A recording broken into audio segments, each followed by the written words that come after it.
Confirm कीजिएगा, कोई भी कंफर्म करने से चलेगा। हो गया ना start? Yes. Okay sir, thank you.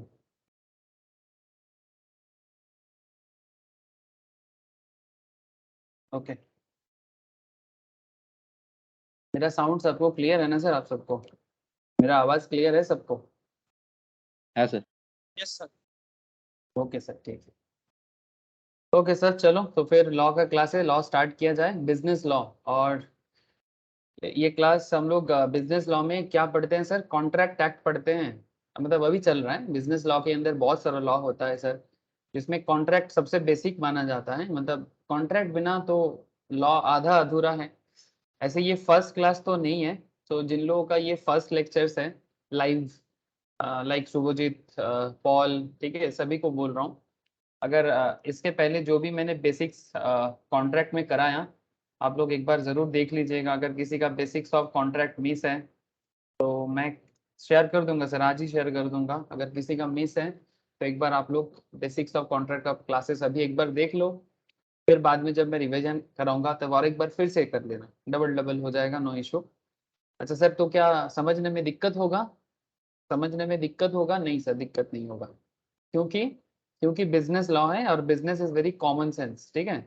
और हम लोग मतलब ऐसे लॉ का लैंग्वेज अनकॉमन लगता है लोगों को, बट लॉ का लैंग्वेज अनकॉमन है, बट लॉ कॉमन लोगों के लिए है सर, बात को समझिएगा, ठीक है। लॉ का जो लैंग्वेज है वो बड़ा अनकॉमन है, बिकॉज एक तो इंग्लिश है और दूसरा इंग्लिश के साथ साथ फॉरेन लैंग्वेज में, इंग्लिश ऐसे फॉरेन लैंग्वेज अभी नहीं है, और अभी तो ये हम लोग का मदर टंग जैसा हो गया लेकिन इंग्लिश के साथ साथ लैटिन भी पढ़ना पड़ता है। लैटिन मतलब रोमन, ठीक है। लॉ के अंदर ना बहुत रोमन लैंग्वेज आपको देखने को मिलेगा लैटिन में। इसका रीजन मैं बहुत बार क्लास में बताया कि क्यों लॉ के अंदर हमें रोमन या लैटिन लैंग्वेज पढ़ने को जरूरत पड़ता है। जैसे बचपन में आप लोग साइंटिफिक नेम पढ़ते थे, याद है? स्पेशली बायोलॉजी क्लास में टीचर पढ़ाता था आप लोगों को, लैटिन नेम याद करो।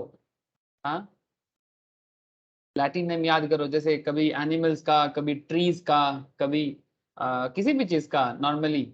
हाँ, जैसे भारत में चीता लाया गया, आप लोगों को पता है? इंडिया में चीता लाया गया नामीबिया से, खबर मिला है? कोई कोई ऐसा ट्रोल भी कर रहा है कि मोदी जी को देखो कि चीता ला रहे हैं बाहर से इतना खर्चा करके। अरे खबर मिला कि नहीं मिला आप लोगों को? बताइए। थोड़ा राजनीति का बात मैं करता रहता हूँ सर, लेकिन not for any personal reason, कोई बीजेपी तृणमूल का राजनीति नहीं sir. It's just a government क्या कर रहा है उसके बारे में अपडेट लेने के लिए। आप लोगों को खबर है गवर्नमेंट ने चीता लाया नामीबिया से, और कानू कानू क्या मध्य प्रदेश में जो फॉरेस्ट है उसका नाम क्या है? किसको अपडेशन है बताओ? हाँ, Kuno national park. Kuno, Kuno, sorry Kanu बोल रहा था। कूनो नेशनल पार्क मध्य प्रदेश में चीता को छोड़ा गया सर। चीता मतलब चीता तो बेसिकली टाइगर मतलब प्रजाति में आते हैं। ऐसे टाइगर का आप लोगों को याद है? चीता का मुझे एग्जैक्टली नहीं पता, बट टाइगर का साइंटिफिक नेम मुझे याद है। आप लोगों को याद है सर? एनीवन? टाइगर का साइंटिफिक नेम या लैटिन नेम भी बोल सकते हो आप, बोलो, जिसको भी याद है बोलो ना। Panthera Tigris, very good sir. Panthera Tigris, very good sir. ऐसा बहुत सारा था ना, मुझे बहुत सारा याद है अभी भी। But these are also Latin name sir, ठीक है। These are also Latin name या रोमन नेम सर। अब लॉ पढ़ाओगे कि बायोलॉजी पढ़ाओगे, ऐसा सवाल मन में आ गया होगा। डोंट वरी सर, मैं लॉ ही पढ़ाऊंगा, आपको बायोलॉजी पढ़ाने का नॉलेज नहीं है मेरे, ठीक है बट वो थोड़ा याद आ गया, बचपन याद आ गया कि चाइल्डहुड में, मतलब चाइल्डहुड मतलब 7-8 के क्लास में ये साइंटिफिक नेम पढ़ाया जाता था, और बेसिकली ये लैटिन नेम हुआ करता था। जैसे टाइगर का पैंथेरा टाइग्रिस, मुझे इसका एक याद है, कतला कतला बोल के मछली का याद आता है, ठीक है। पैबो क्रिस्टेसस बोल के आपका पीकॉक का आता है। पेड़ का भी कुछ याद है, जैसे मटर का पेड़ का है पीसम सैटिवम। गाय का याद है गाँव का बोस इंडिका या बोविस इंडिका, ऐसा कुछ याद है सर अभी भी? ऐसे जवा फूल होता है ना सर, उसका है सर, क्या है? हिबिस्कस रोजा साइनेंसिस, ऐसा कुछ। आई थिंक सही बोल रहा हूँ, पता नहीं सर, लेकिन ठीक है चलो। ऐसा ही आप लोग को यहाँ पर भी लॉ में भी ना लैटिन फ्रेज बहुत देखने को मिलेगा, और उसको उसी तरह से जैसे बचपन में बायोलॉजी पढ़ते थे उसी अंदाज से यहाँ पर भी याद रखना पड़ेगा। सर क्यों ऐसा बता रहे हो? अब देखो ना सर, हम लोग जैसे लॉ में और अंदर जाएंगे, ये तो बिजनेस लॉ है, इसमें कॉन्ट्रैक्ट पढ़ेंगे, सेल ऑफ गुड्स पढ़ेंगे, कंपनी लॉ तो है ही अलग से एक अलग, मतलब बिजनेस लॉ का एक एडवांस पोर्शन जिसका नाम ही है कंपनी लॉ। ठीक है, मतलब बिजनेस को डेवलप करने के लिए गवर्नमेंट लेवल में कंपनी लॉ को एक अलग लेवल में डेवलप किया गया। वो बिजनेस ही है but it's another level up, corporate level के लिए। लेकिन जो भी बिजनेस हो, चाहे वो कंपनी लॉ यूज करे या कुछ भी यूज करे, उसका स्टार्टिंग मतलब स्टार्टिंग जो स्टेप्स होता है ना, वो कॉन्ट्रैक्ट से ही स्टार्ट होता है। विदाउट कॉन्ट्रैक्ट कोई भी बिजनेस अपना मतलब क्या बोलते हैं, मतलब चक्का ही नहीं आगे जाएगा। चक्का समझते हो? गाड़ी का जो चक्का चाका होता है ना, बंगाली में लोग क्या बोलते हैं, व्हील्स। ठीक है, उसका जो चाका या चक्का जो भी बोलो आप, वो आगे नहीं बढ़ सकता। कॉन्ट्रैक्ट इंपॉर्टेंट है। तो मैंने बेसिक्स में बहुत बार आप लोगों को कॉन्ट्रैक्ट में बताया कि जिन लोगों का बैकअप लेने से जिन लोगों को याद आ जाएगा, या रिवाइज कर लेना कि कॉन्ट्रैक्ट क्या है, क्यों किया जाता है, और रियल लाइफ बिजनेस में कॉन्ट्रैक्ट का क्या इफेक्ट पड़ सकता है। ऐसे अभी हम लोग ना इसका डेप्थ में आ जा रहे हैं सर धीरे धीरे। जैसे अभी जो क्लास में डिस्कस क्या हो रहा है sir, sir essential elements of a valid contract, मतलब एक कॉन्ट्रैक्ट को वैलिड होने के लिए क्या क्या एसेंशियल एलिमेंट्स होता है, मैं उसके बारे में बात कर रहा हूँ। अगर मैं आपको थोड़ा याद दिलाऊं सर, ऐसे कॉन्ट्रैक्ट होता क्या है सर? इन सिंपल, कोई भी कॉन्ट्रैक्ट, आप एक दुकानदार के पास जाते हो, दुकानदार से कोई सामान खरीदते हो, दुकानदार आपको कोई प्रोडक्ट ऑफर करता है, जैसे अभी दुर्गा पूजा का टाइम है ना। अच्छा एक चीज, एक एग्जांपल पूछना चाहेंगे, जो लोग क्लास किए हो वो लोग जरूर जवाब दीजिएगा, या जो कोई भी मतलब कॉलेज लेवल में भी अगर बिजनेस लॉ का क्लास किया है या पढ़ा है, उन्हें भी पता होना चाहिए। अभी दुर्गा पूजा टाइम है सर, हमारे बंगाल में फेस्टिव टाइम है, चारों तरफ एक फेस्टिव फेस्टिव एक वातावरण है, मजा आ रहा है सर। ठीक है, यही तो हम लोग चाहते हैं, बंगालीज इमोशन सर। ऐसे शरत हिमेर परस, मतलब शरत काल, समझते हैं सर? मतलब इस टाइम को हम लोग शरत बोलते हैं, है ना, हिंदी बंगाली ऋतु में ये शरत ऋतु है, या शारद ऋतु भी बोलते हैं हम लोग। मेरा कहने का मतलब है, इस टाइम पे हर दुकान में न्यू न्यू कपड़ा, हाँ, सबको अट्रैक्ट करता है। मेरा एक क्वेश्चन है सर, दुकानदार अपने दुकान के सामने जो कपड़ा, मतलब जो क्लोथ्स, जो बड़ा अट्रैक्टिव वे में दुकान में सजा के रखता है, दैट इज ऑफर है कि इनविटेशन टू ऑफर है? Invitation to offer sir. Invitation to offer, मतलब मानो कि दुकानदार ने, ध्यान से सुनना सर मेरा बात जो मैं आपको कहना चाहा। ठीक है, मैं आपको स्क्रीन शेयर करता हूं, आप देखो एक बार। अच्छा क्या लिखने से आएगा? शॉप क्लोथ डिस्प्ले से कुछ भी एक मैं आपको बताना चाहता हूँ।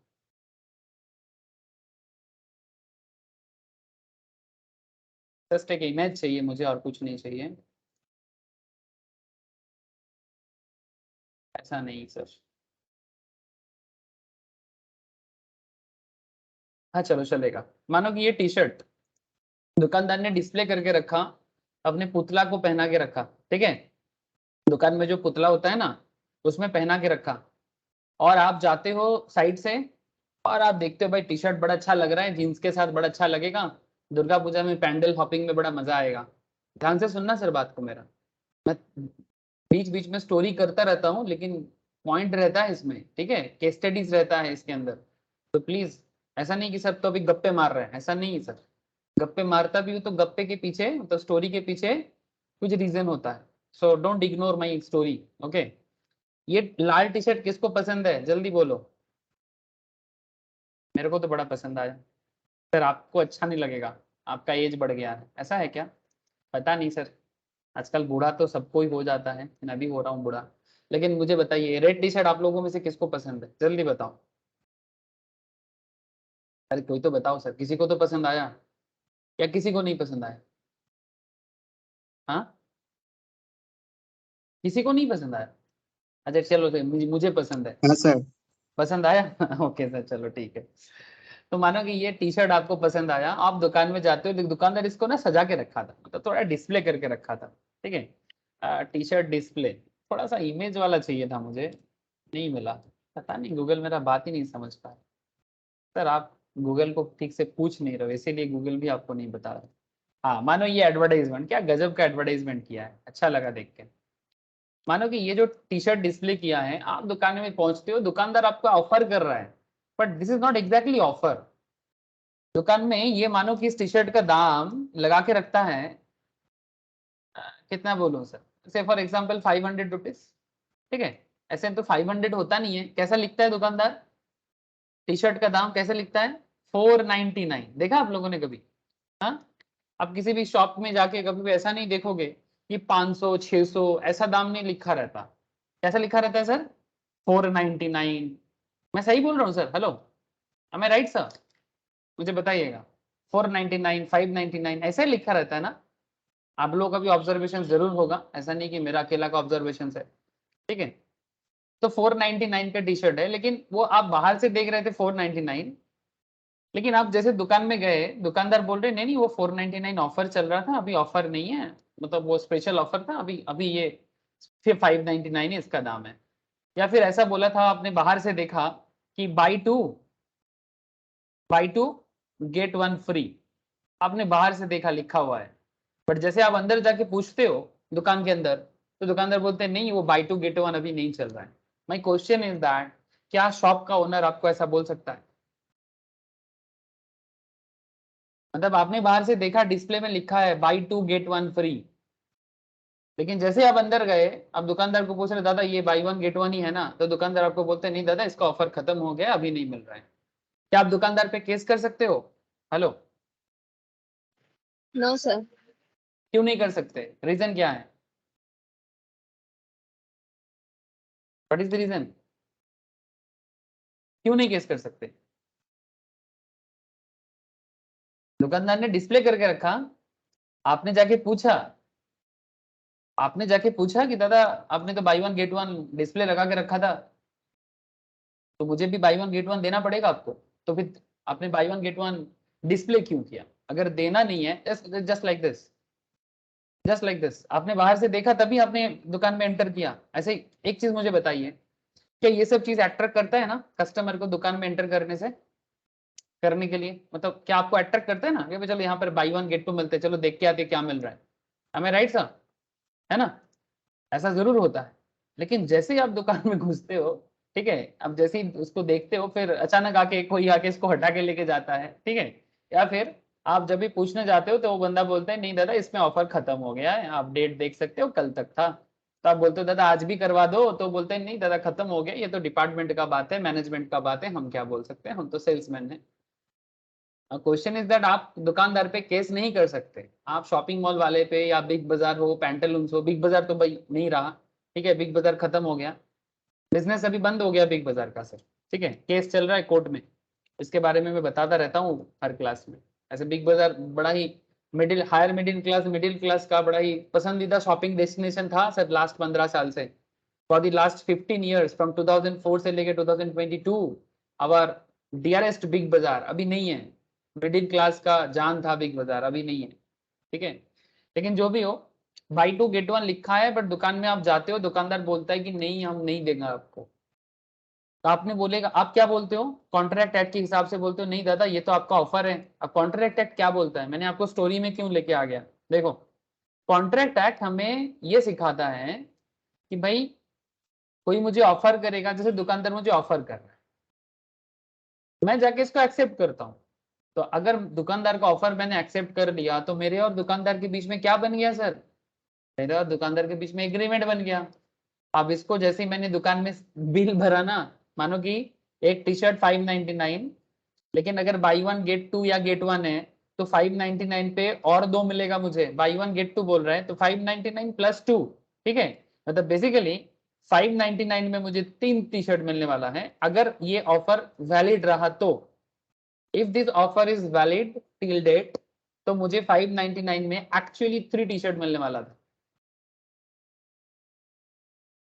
दुकानदार का ऑफर था, मैंने एक्सेप्ट किया, मैंने बिल भरने के लिए गया, वो लोग टैग में वो बारकोड मारते हैं ना, टैग टैग आवाज आता है, हाँ सुना है आप लोगों ने? टैग टैग आवाज आता है, बारकोड में आता है, बारकोड में नहीं सर इसमें ऑफर खत्म हो गया, आप क्या करोगे? हाँ, मनुष्य इंसान, कुछ दिमाग में कुछ है नहीं, हाँ बाई वन गेट टू लिख के रखा है, कोई मतलब है कस्टमर को ऐसे परेशान करने का, मेरा टाइम बर्बाद करने का मेरा टाइम बर्बाद करने का, फाइन भरना पड़ेगा कंपनी को, आप केस करने जाओगे? नहीं सर, ये कंपनी का अपना पॉलिसी है, और एक यहाँ पर लॉ एक बात कहता है सर, लॉ क्या बोलता है, कॉन्ट्रैक्ट बोलता है yes offer plus acceptance equals to agreement, and agreement enforceable by law. Agreement enforceable by law is contract. जब भी कोई भी एग्रीमेंट लॉ के थ्रू से, जैसे आप बिल कटवाओगे, जीएसटी दे दोगे, मतलब कॉन्ट्रैक्ट हो गया सर, ठीक है, कॉन्ट्रैक्ट हो गया कंप्लीट। अगर कल कुछ डिस्प्यूट आता है ना, आप क्लेम कर सकते हो। बट जैसे ही एनफोर्सेबल बाय लॉ हो जाता है ना कोई भी एग्रीमेंट, तो ये कॉन्ट्रैक्ट बन जाता है। But there is a big question sir, मैं आपको जो क्वेश्चन किया था, दुकान जैसे किसी की ने सही जवाब भी दिया, सैनोन ने, विदिशा ने सही जवाब दिया, ठीक है, कि सर ये तो ऑफर है ही नहीं। यस सर, दैट्स ट्रू, ये ऑफर नहीं है, ये इनविटेशन टू ऑफर है। ये एक्चुअली इनविटेशन टू ऑफर है, ये आपको इनवाइट कर रहा है कि आओ हमारे पास और भी ऑफर है। बिजनेस, बिजनेस का क्या बताएं सर इसको, लॉ इसको बिजनेस स्ट्रेटेजी बोल सकते हो आप, you can say it marketing strategy. Offer दे भी सकता है, ना भी दे सकता है, they are not bound by it, ठीक है। आप केस नहीं कर सकते, आप केस नहीं कर सकते, मतलब अगर, क्योंकि वो इनविटेशन टू ऑफर था। इसके बारे में मैंने प्रीवियस लेक्चर्स में बात किया, मतलब इससे पहले जो मैंने कॉन्ट्रैक्ट का बेसिक लेवल में डिस्कशंस किया, वहां पर मैंने invitation to offer and offer के बीच में क्या डिफरेंस है मैंने बताया, ठीक है। तो मैंने आपको क्यों डायरेक्टली ये बात कर दिया, बोला ना आपको फेस्टिव टाइम है, अट्रैक्टिव टी शर्ट देख के, जीन्स देख के, कुर्ता देख के, कुर्ती देख के, साड़ीज देख के अभी हम लोग पागल हो जाएंगे सर, है ना। और मतलब माँ पापा का जो मतलब इनकम है, आधा से ज्यादा तो दुर्गा पूजा में सिर्फ कपड़ा खरीदने में ही चला जाएगा। जब खर्चा हो जाएगा फिर माँ पापा बोलेगा, तुम लोग को हिसाब भी दिखाएगा, पता है कितना खर्चा हुआ इस बार, अगला 1 साल तक कपड़ा का नाम मत लेना। ये एक मिडिल क्लास फैमिली का ना एक रोना गाना है सर, ठीक है। कपड़ा लेने जाएगा, 5,000 का बजट 10,000 हो जाएगा, ठीक है। फिर बोलेगा अभी अगला 1 साल तक कपड़ा का नाम मत लेना, इतना खर्चा।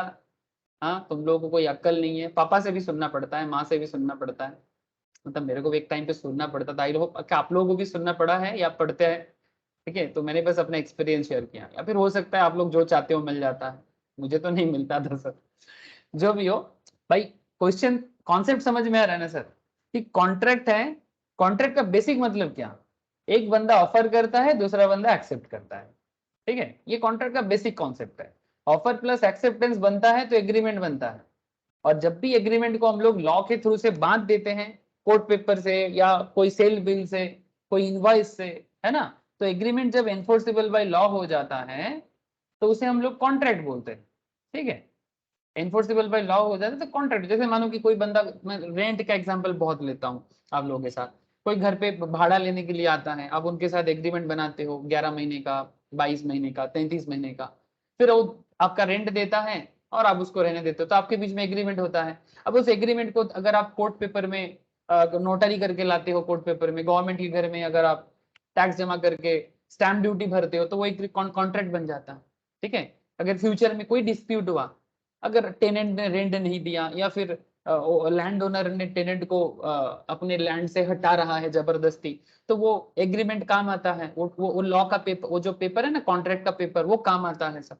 आपने कॉलेज में एडमिशन किया बट कॉलेज आपको क्लास नहीं दे रहा है, आपने कोचिंग में एडमिशन किया बट कोचिंग आपको क्लास नहीं दे रहा है, तो वो जो आपने कोचिंग में भर्ती हुआ उसका जो प्रूफ है वो आपका एक कॉन्ट्रैक्ट का काम करता है सर, वो प्रूफ का काम कर देता है, ठीक है। तो ऑफर हुआ, एक्सेप्टेंस हुआ, एग्रीमेंट हुआ, ठीक है, एनफोर्सेबल बाय लॉ हो जाता है, ठीक है। तो सिंपल बात है। अब ये कुछ सिंपल सा कॉन्ट्रैक्ट का कॉन्सेप्ट है sir, I hope you understand, आपको समझ में आ रहा है। लेकिन मैं आपको ये सब बात नहीं करूंगा सर, क्यों, ये तो मैं एक बार रोज याद दिलाता हूँ, ये बस रिफ्रेशमेंट हुआ, रिवाइज हुआ सर, ठीक है। एक्चुअली मुझे आपको कुछ और लेवल में लेके जाना है। ऐसे कॉन्ट्रैक्ट में मैंने बेसिक्स एरिया कवर किया, जिन लोगों ने बाकी है करिएगा अभी एक बार, कंसिडरेशन कवर किया, ठीक है। अभी मैं जिस पॉइंट पे, हाँ बोलो सर बोलो, यस, कोई क्वेश्चन आ रहा है। কারোর সাথে যদি এগ্রিমেন্ট করতে হয়, हाँ, সেই এগ্রিমেন্টে কি করে করব যাতে সেটা অ্যাকচুয়ালি ভ্যালুয়েবল থাকে? Agreement different kind of agreement हो सकता है, ठीक है, डिफरेंट काइंड ऑफ एग्रीमेंट हो सकता है। जैसे मानो कि जब तुम किसी दुकानदार के साथ कोई प्रोडक्ट परचेस करके लाते हो, क्या एग्रीमेंट पेपर में लिख के प्रोडक्ट खरीदते हो, जैसे अभी शॉपिंग मॉल में जाओगे या किसी भी अपने पाड़ा के दुकान में जाओगे, तो क्या उनके साथ एग्रीमेंट बनाते हो, तो दुकानदार तुमको बिल देता है ना, बिल देता है ना, वो बिल कॉन्ट्रैक्ट हो जाएगा सर, वो बिल ही प्रूफ है कि तुम दुकानदार के साथ कॉन्ट्रैक्ट किए या फिर तुम्हारे साथ उसका परचेस हुआ है। लेकिन तुम अगर किसी को घर को रेंट पे देते हो तो एग्रीमेंट पेपर आता है कि नहीं आता, कोर्ट जी पेपर, सर। है ना। तो वो कोर्ट पेपर लेके different kind of stamp paper होता है ना सर, एग्रीमेंट पेपर ऐसा देखने में होता है, आप लोग देखे होंगे, आपके घर पे भी होगा, जैसे 10 रुपीज स्टैम्प पेपर ऐसा देखने में होता है। ये सब जो लोग कोर्ट का काम करता है ना, उन लोगों के पास होता है, वेंडर होता है, ठीक है, लाइसेंस होल्डर वाला वेंडर होता है, ठीक है, उनके पास ये सब कोर्ट पेपर होता है, इसके थ्रू से एग्रीमेंट हो जाता है, ठीक है। देखो एक न्यूज आया था कि श्री रामपुर में स्टैम्प पेपर नहीं है तो लोग पागल हो रहा है, क्योंकि कॉन्ट्रैक्ट करने के लिए 10% का स्टैम्प पेपर सबसे ज्यादा होता है, जो नॉर्मली कोर्ट एरिया में जिनके पास लाइसेंसिंग वेंडर जो होता है उनके पास अवेलेबल होता है। तो अगर किसी को भी कोई कॉन्ट्रैक्ट करना है सरकार के घर में टैक्स जमा करके, वो कॉन्ट्रैक्ट करता है, टैक्स ना जमा करके कर सकता है, लेकिन वो सिर्फ एग्रीमेंट बनेगा, कॉन्ट्रैक्ट नहीं बनेगा, ठीक है। ये सब चीज धीरे धीरे डिटेल्स में बात करूंगा सर, ठीक है, कि वैलिड कॉन्ट्रैक्ट कैसे बना जाता है, वैलिड एग्रीमेंट क्या है, वहाँ ऑलरेडी कुछ क्लासेस बेसिक्स में मैंने करा के आ गया, ठीक है। आप लोग एक बार उसको अभी करिए, मैं बाद में फिर से जब रिवाइज कराऊंगा कॉन्ट्रैक्ट फिर और एक बार कर लीजिएगा, ठीक है, बट एक बार गो थ्रू करना है सर, जो बैकअप जैसे मैं आप लोगों को प्रोवाइड कर देता हूँ। नाउ क्वेश्चन इज दैट कि क्या सर हर एक कॉन्ट्रैक्ट, जैसे हम दुकान में जाते हैं, मैं आपको क्या बोला, आप टी शर्ट खरीदने जाओगे तो क्या स्टैम्प पेपर में एग्रीमेंट करके टी शर्ट खरीदोगे क्या? हेलो टेल मी विशाल, तूने क्वेश्चन किया था, तेरे को ही पूछ जी रहा हूँ, सर। या तुम टी शर्ट जी खरीदने सर। जाओगे 10% का स्टैम्प पेपर में, भाई मेरे को 10 टी शर्ट चाहिए, तुम मेरे को 10 टी शर्ट अभी एग्रीमेंट बना के दोगी 10 टी शर्ट का। लेकिन हाँ, लेकिन अगर मानो कि ये बिजनेस टू बिजनेस का मैटर है, ठीक है, जैसे मैं आज थोड़ा सा बाहर निकला था, कुछ घर के लिए कुछ कपड़ा वगैरह लेना था, तो मैं पूछ रहा था दुकानदार से कि किस तरह से, क्या कुछ ब्रांड के बारे में सवाल कर रहा था, तो बोलता, मैंने पूछा कि क्या ये सारा ब्रांड कंपनी का है, मतलब जिसका पर्टिकुलर दुकान है, तो बोला नहीं नहीं हम लोग का नहीं है।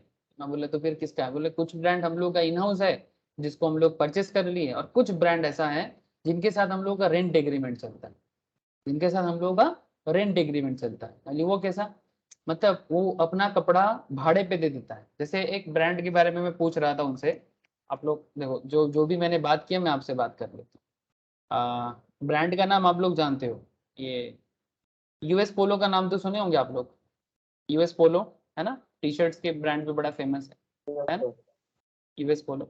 यूएस पोलो के बारे में मैं पूछ रहा था कि यूएस पोलो का ब्रांड पैंटलून्स में मैं देख रहा था, तो मैं उसको पूछा कि यूएस पोलो तो इससे पहले मैं नहीं देखा था, आप लोग यहाँ पर गायब हो गया था तो फिर से आ गया। बोले कुछ दिनों से कंपनी के साथ इनका एग्रीमेंट टूट गया था, ठीक है, कंपनी के साथ पैंटलून्स के साथ यूएस पोलो का एग्रीमेंट टूट गया था, मतलब नहीं था। अब फिर से पैंटलून्स यूएस पोलो को अपने इसके अंदर रखा, ठीक है। तो मैं बोला कि ये क्या पैंटलून्स यूएस पोलो को बाई कर लिया?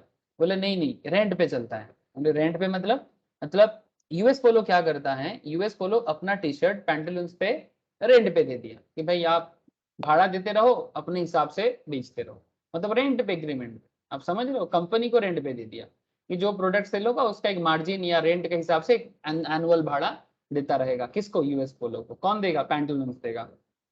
तो सर मेरा क्वेश्चन कहने का मतलब इतना था, वेरियस काइंड ऑफ कॉन्ट्रैक्ट हो सकता है, वेरियस काइंड ऑफ, मतलब पैंटलून्स के अंदर यूएस पोलो का टी शर्ट सेल होगा, ये भी रेंट एग्रीमेंट हो सकता है। Can you imagine sir? ठीक है, नॉर्मल लेवल में ऐसा नहीं होता, बट ये B2B एग्रीमेंट है। क्या है एग्रीमेंट? B2B, उसका भी एग्रीमेंट पेपर होता है, ठीक है, डिफरेंट एग्रीमेंट पेपर में उसका कॉन्ट्रैक्ट होता है, ठीक है, कोटेशन होता है जिसके ऊपर बेस करके कंपनी के अंदर एग्रीमेंट साइन होता है और फिर अकॉर्डिंग टू दैट काम चलता है, ठीक है। अब ये सब चीज तो आप लोग धीरे धीरे समझोगे, थोड़ा आप जो पूछ रहे हो ना सर, वो थोड़ा एडवांस डिस्कशन हो जाएगा, बट मैं अभी इतना डिटेल्स में नहीं जाना जा सकता सर। मैं बस इतना कहना चाहता कि ये जो नेचर ऑफ कॉन्ट्रैक्ट क्या है, ठीक है, कंसिडरेशन क्या है, मैंने बताया। मैं रिसेंट जो बात कर रहा हूँ sir, that is performance of contract के बारे में, मतलब अभी लास्ट क्लास का जो डिस्कशन है, performance of contract. Now what is performance of contract? इसके अंदर मतलब जैसे कि मैंने लास्ट दिन स्टार्ट किया sir, obligation of parties to contract, ठीक है, obligation of parties to contract, ठीक है, सॉरी गलत बोला सर, परफॉर्मेंस नहीं, अदर एसेंशियल एलिमेंट, जिसमें मैंने लास्ट दिन बताया था capacity to contract. I am sorry sir, very sorry, मैंने गलत बोल दिया। कैपेसिटी टू कॉन्ट्रैक्ट में मैंने बात कर रहा हूँ, तो कैपेसिटी में एक इंपॉर्टेंट पॉइंट था कि क्या किसी भी इंसान को, इंडिविजुअल ह्यूमन बीइंग को कॉन्ट्रैक्ट करने के लिए क्या एज होना चाहिए? ऐसे आप लोगों को याद है सर? बताओ क्या एज होना चाहिए कॉन्ट्रैक्ट का? Minimum age 18 plus. Very good sir. 18 में एक इंसान क्या हो जाता है? मेजर हो जाता है, माइनर से मेजर हो जाता है। अगर कोई माइनर के साथ कॉन्ट्रैक्ट करेगा तो दिक्कत बहुत सारा है ना सर। लास्ट दिन हम लोग यही पढ़ा था कि अगर कोई माइनर के साथ एग्रीमेंट करता है तो वो प्रॉब्लम में आ जाएगा। माइनर सिर्फ बेनिफिट का कॉन्ट्रैक्ट कर सकता है सर, माइनर के ऊपर कोई ऑब्लिगेशन नहीं आता। मानो कोई माइनर को बैंक ने लोन दे दिया और माइनर ने लोन नहीं चुकाया, तो क्या बैंक माइनर को कुछ कर सकता है? हाँ सर बोलो। कोई बैंक माइनर को लोन दे दिया और माइनर ने लोन नहीं चुकाया तो बैंक उस माइनर के अगेंस्ट पे केस कर रहा है। तो मेरा आपसे क्वेश्चन है, क्या बैंक उस माइनर को, माइनर मतलब जिसका एज अभी भी 18 नहीं हुआ है, मतलब 17 के एज में अगर किसी ने बैंक से लोन ले लिया और लोन फेलियर हो गया, तो मेरा सवाल है क्या बैंक उसको उसके अगेंस्ट में कोर्ट में केस कर सकता है? ना सर। नहीं कर सकता सर। माइनर के अगेंस्ट पे ऐसे सिचुएशंस पे केस नहीं बन सकता। क्यों? इसमें बैंक गलत है। बैंक ने प्रॉपर्ली वेरीफाई क्यों नहीं किया? 17 के एज में कोई बंदा जाके फ्रॉडुलेंटली गलत तरीके से बैंक से लोन लिया, ये बैंक का जिम्मेदारी है कि वो वेरीफाई करे कि वो किसको लोन दे रहा है। ये बैंक का प्रॉब्लम है, ठीक है। ये सब चीज हम लोग लास्ट क्लास में बात किए थे सर, ठीक है। कैपेसिटी टू कॉन्ट्रैक्ट क्या डिस्कशन था sir? Capacity to contract. Now what is capacity? जिसमें मेजर क्या है, साउंड माइंड क्या होता है। क्या एक पागल कॉन्ट्रैक्ट कर सकता है? क्या एक पागल, एक नशाड़ी, एक ड्रगिस्ट, एक गंजाड़ी कर सकता है? नहीं कर सकता। Thank you sir. मानो कि एक इंसान रात को क्या हो जाता है, रात को नशे में होते हैं, नशे में टूल, और उस टाइम पे आपने उसके साथ जाके कुछ कॉन्ट्रैक्ट कर लिया क्योंकि वो नशा में होगा, आपको पता है, और आपने कोई प्रॉपर्टी अपने नाम कर दिया। क्या ये कॉन्ट्रैक्ट वैलिड होगा कोर्ट में?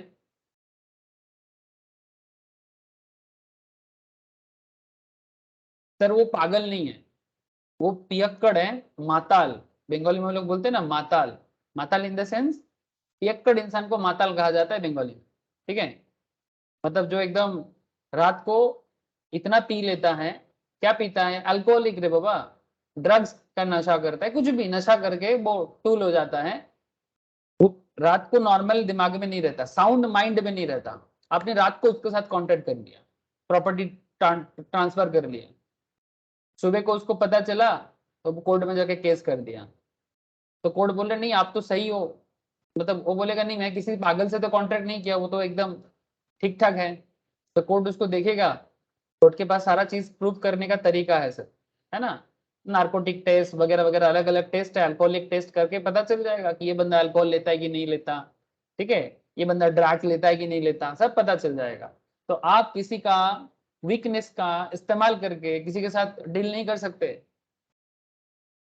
बात समझ रहे हैं सर? कॉन्ट्रैक्ट बहुत सारा चीजों में आपके सामने मतलब मुसीबत खड़ा कर देगा। रूल्स बहुत सारा चीज है सर, रूल्स में बहुत दम है, ठीक है। मन मर्जी नहीं चलता है। ये सब चीज मैं लास्ट दिन बताया था कि मेजर का क्या रोल प्ले है, साउंड माइंड का क्या रोल प्ले है।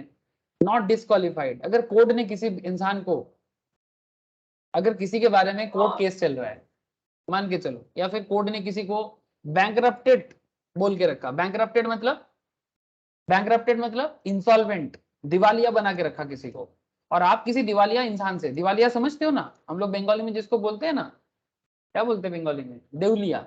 देवलिया मतलब मार्केट में इतना लोन लिया, इतना लोन लिया, इतना लोन लिया, मतलब ऋण, ठीक है, इतना लोन लिया, ऋण लिया कि ऋण के तले डूब गया सर। और कोर्ट डिक्लेयर कर दिया कि ये पर्टिकुलर इंसान, कोर्ट वो पेपर में निकाल देता है कि ये पर्टिकुलर इंसान लोन, मतलब किसी का लोन रिपे नहीं कर पाया, तो इसके साथ आगे से आप कोई कॉन्ट्रैक्ट ना करो। सर कैसे पता चलेगा? न्यूज़पेपर में एडवर्टाइजमेंट आता है। जब किसी इंसान को, छोटा मोटा लेवल में ये सब बात नहीं होता, बड़ा लेवल में होता है सर, वो न्यूज़पेपर में आ जाता है कि that particular person is bankrupted, that particular person is insolvent, declare by court, news आ जाता है। तो अगर आप उसके बाद भी अगर किसी के साथ डील करते हो और फंसते हो, आपका प्रॉब्लम, ठीक है। तो ऐसा कुछ इंपॉर्टेंट मैटर में मैंने लास्ट दिन, ऐसा कोई कुछ क्वेश्चन कर रहा है क्या? अच्छा ऐसा लग रहा है किसी का अनम्यूट है। Any question sir? ठीक है, मैंने तो अभी तक न्यू कुछ पढ़ा है नहीं, मैं तो बस लास्ट क्लास का अलग अलग बातें कर रहा हूँ सर। और ऐसे ही कॉन्ट्रैक्ट के बारे में थोड़ा गप्पे मार रहा हूँ, लेकिन अभी मैं आपको नया चीज पढ़ाने जा रहा हूँ सर। क्या है नया टॉपिक? স্যার আমার একটা কোশ্চেন यस बोलो सर बोलो। স্যার, ধরুন কোনো দোকানদারের সাথে আমার কন্ট্রাক্ট বা এগ্রিমেন্ট হলো হুম। যে আমি ওকে যদি কাস্টমার এনে দেই তাহলে আমাকে 10% বা 20% কমিশন দেবে। হুম। স্যার আমি কাস্টমার এনে দিলাম, ও বিক্রি হলো কিন্তু আমাকে কিছু দিল না, তাহলে আমি কি করব? सर ये बड़ा बेसिक सा क्वेश्चन है, तुम्हारे पास प्रूफ है? नहीं, प्रूफ नहीं देखो है। Oral contract is contract. Very good question sir. सवाल आपको समझ में आया? अच्छा, जिन लोगों को बंगाली समझ में नहीं आता, मैं विशाल का सवाल आपको ट्रांसफर कर देता हूँ। बहुत सारे लोग हैं मुझे पता है who don't know Bengali, don't understand actually। Sir Vishal का क्वेश्चन ये था कि विशाल ने किसी दुकानदार के साथ एक डील किया कि मैं तुम्हारे लिए कस्टमर ला के दूंगा, बदले में तुम मुझे कमीशन देना, ठीक है? से फॉर एग्जाम्पल कमीशन एजेंट पर कस्टमर 10%, पर कस्टमर 10%। से फॉर एग्जाम्पल मानो कि विशाल ने किसी दुकानदार को हजार टका का सेलिंग करता है, तो 1000 में 10% मतलब 100 टका विशाल का बनता है। ऐसे एक एग्रीमेंट किसी दुकानदार के साथ मानो विशाल का हुआ है। अगर दुकानदार उसको इग्नोर कर देता है या फिर मुकर जाता है, मुकर जाना मतलब इट्स लाइक जस्ट इग्नोर कर देना, तो क्वेश्चन इज दैट क्या विशाल उस दुकानदार पे केस कर सकता है? ये विशाल का एक बेसिक सा सवाल है। आप ही लोग बताओ सर, क्या विशाल केस कर सकता है उस दुकानदार के ऊपर? बताओ सर, एक रियल लाइफ सिचुएशन विशाल ने पूछा, मैं आप ही लोग सबसे पूछ रहा हूँ, क्या विशाल केस कर सकता है दुकानदार पे? স্যার কেস করতে গেলে তো প্রুফ লাগবে অ্যাকচুয়ালি। लेकिन क्या ये कॉन्ट्रैक्ट वैलिड है?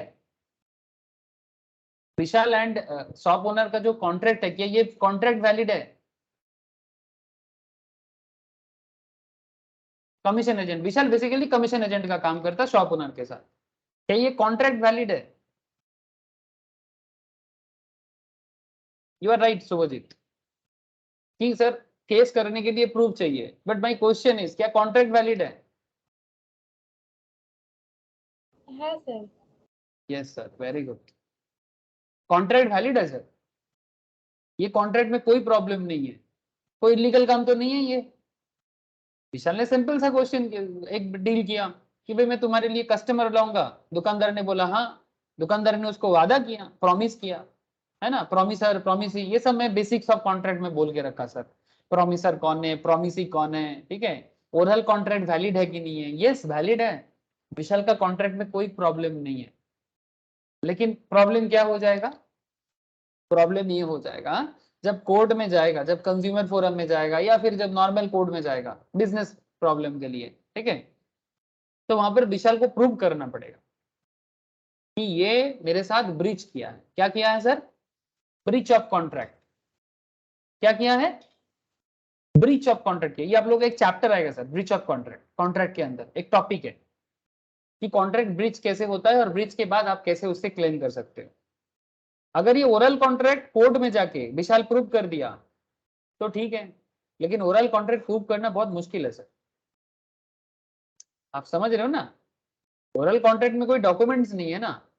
अगर ये लिखा पढ़ी वाला होता, लिखा पढ़ी मतलब रिटन डॉक्यूमेंट्स कुछ होता, ठीक है, नॉर्मल नॉर्मल व्हाइट पेपर में भी चलता, नॉर्मल साइन करके तो भी चलता। और अगर कोर्ट पेपर में होता तो और बढ़िया, और कोर्ट पेपर में सिर्फ एग्रीमेंट होता तो नॉर्मल तो भी चल सकता है, तो भी कोर्ट में उसका कुछ बन सकता है। लेकिन अगर एग्रीमेंट के साथ साथ वो कोर्ट में नोटरी करके स्टैम्प ड्यूटी बना लेता, सरकार के घर में एक टैक्स जमा कर देता, तो सरकार का तो फिर और कोई प्रॉब्लम ही नहीं था। इजीली ये कोर्ट केस बन सकता है, और विशाल इजीली शॉप ओनर के अगेंस्ट में केस भी कर सकता है और अपना जो भी उसका रेट मतलब लॉस है वो निकाल सकता है। ये मैं ब्रीच में बताऊंगा विशाल, ब्रीच ऑफ कॉन्ट्रैक्ट में बताऊंगा। समझ में आ रहा है सर? तेरे कॉन्ट्रैक्ट में कोई प्रॉब्लम नहीं है सर, कॉन्ट्रैक्ट वैलिड है, बट प्रॉब्लम हुई है सर कोर्ट में, प्रूव कैसे करोगे? তার মানে আগে इसीलिए থেকে हाँ बोलो। মানে তার মানে আগে থেকে প্রস্তুতি নিয়ে রাখতে হবে।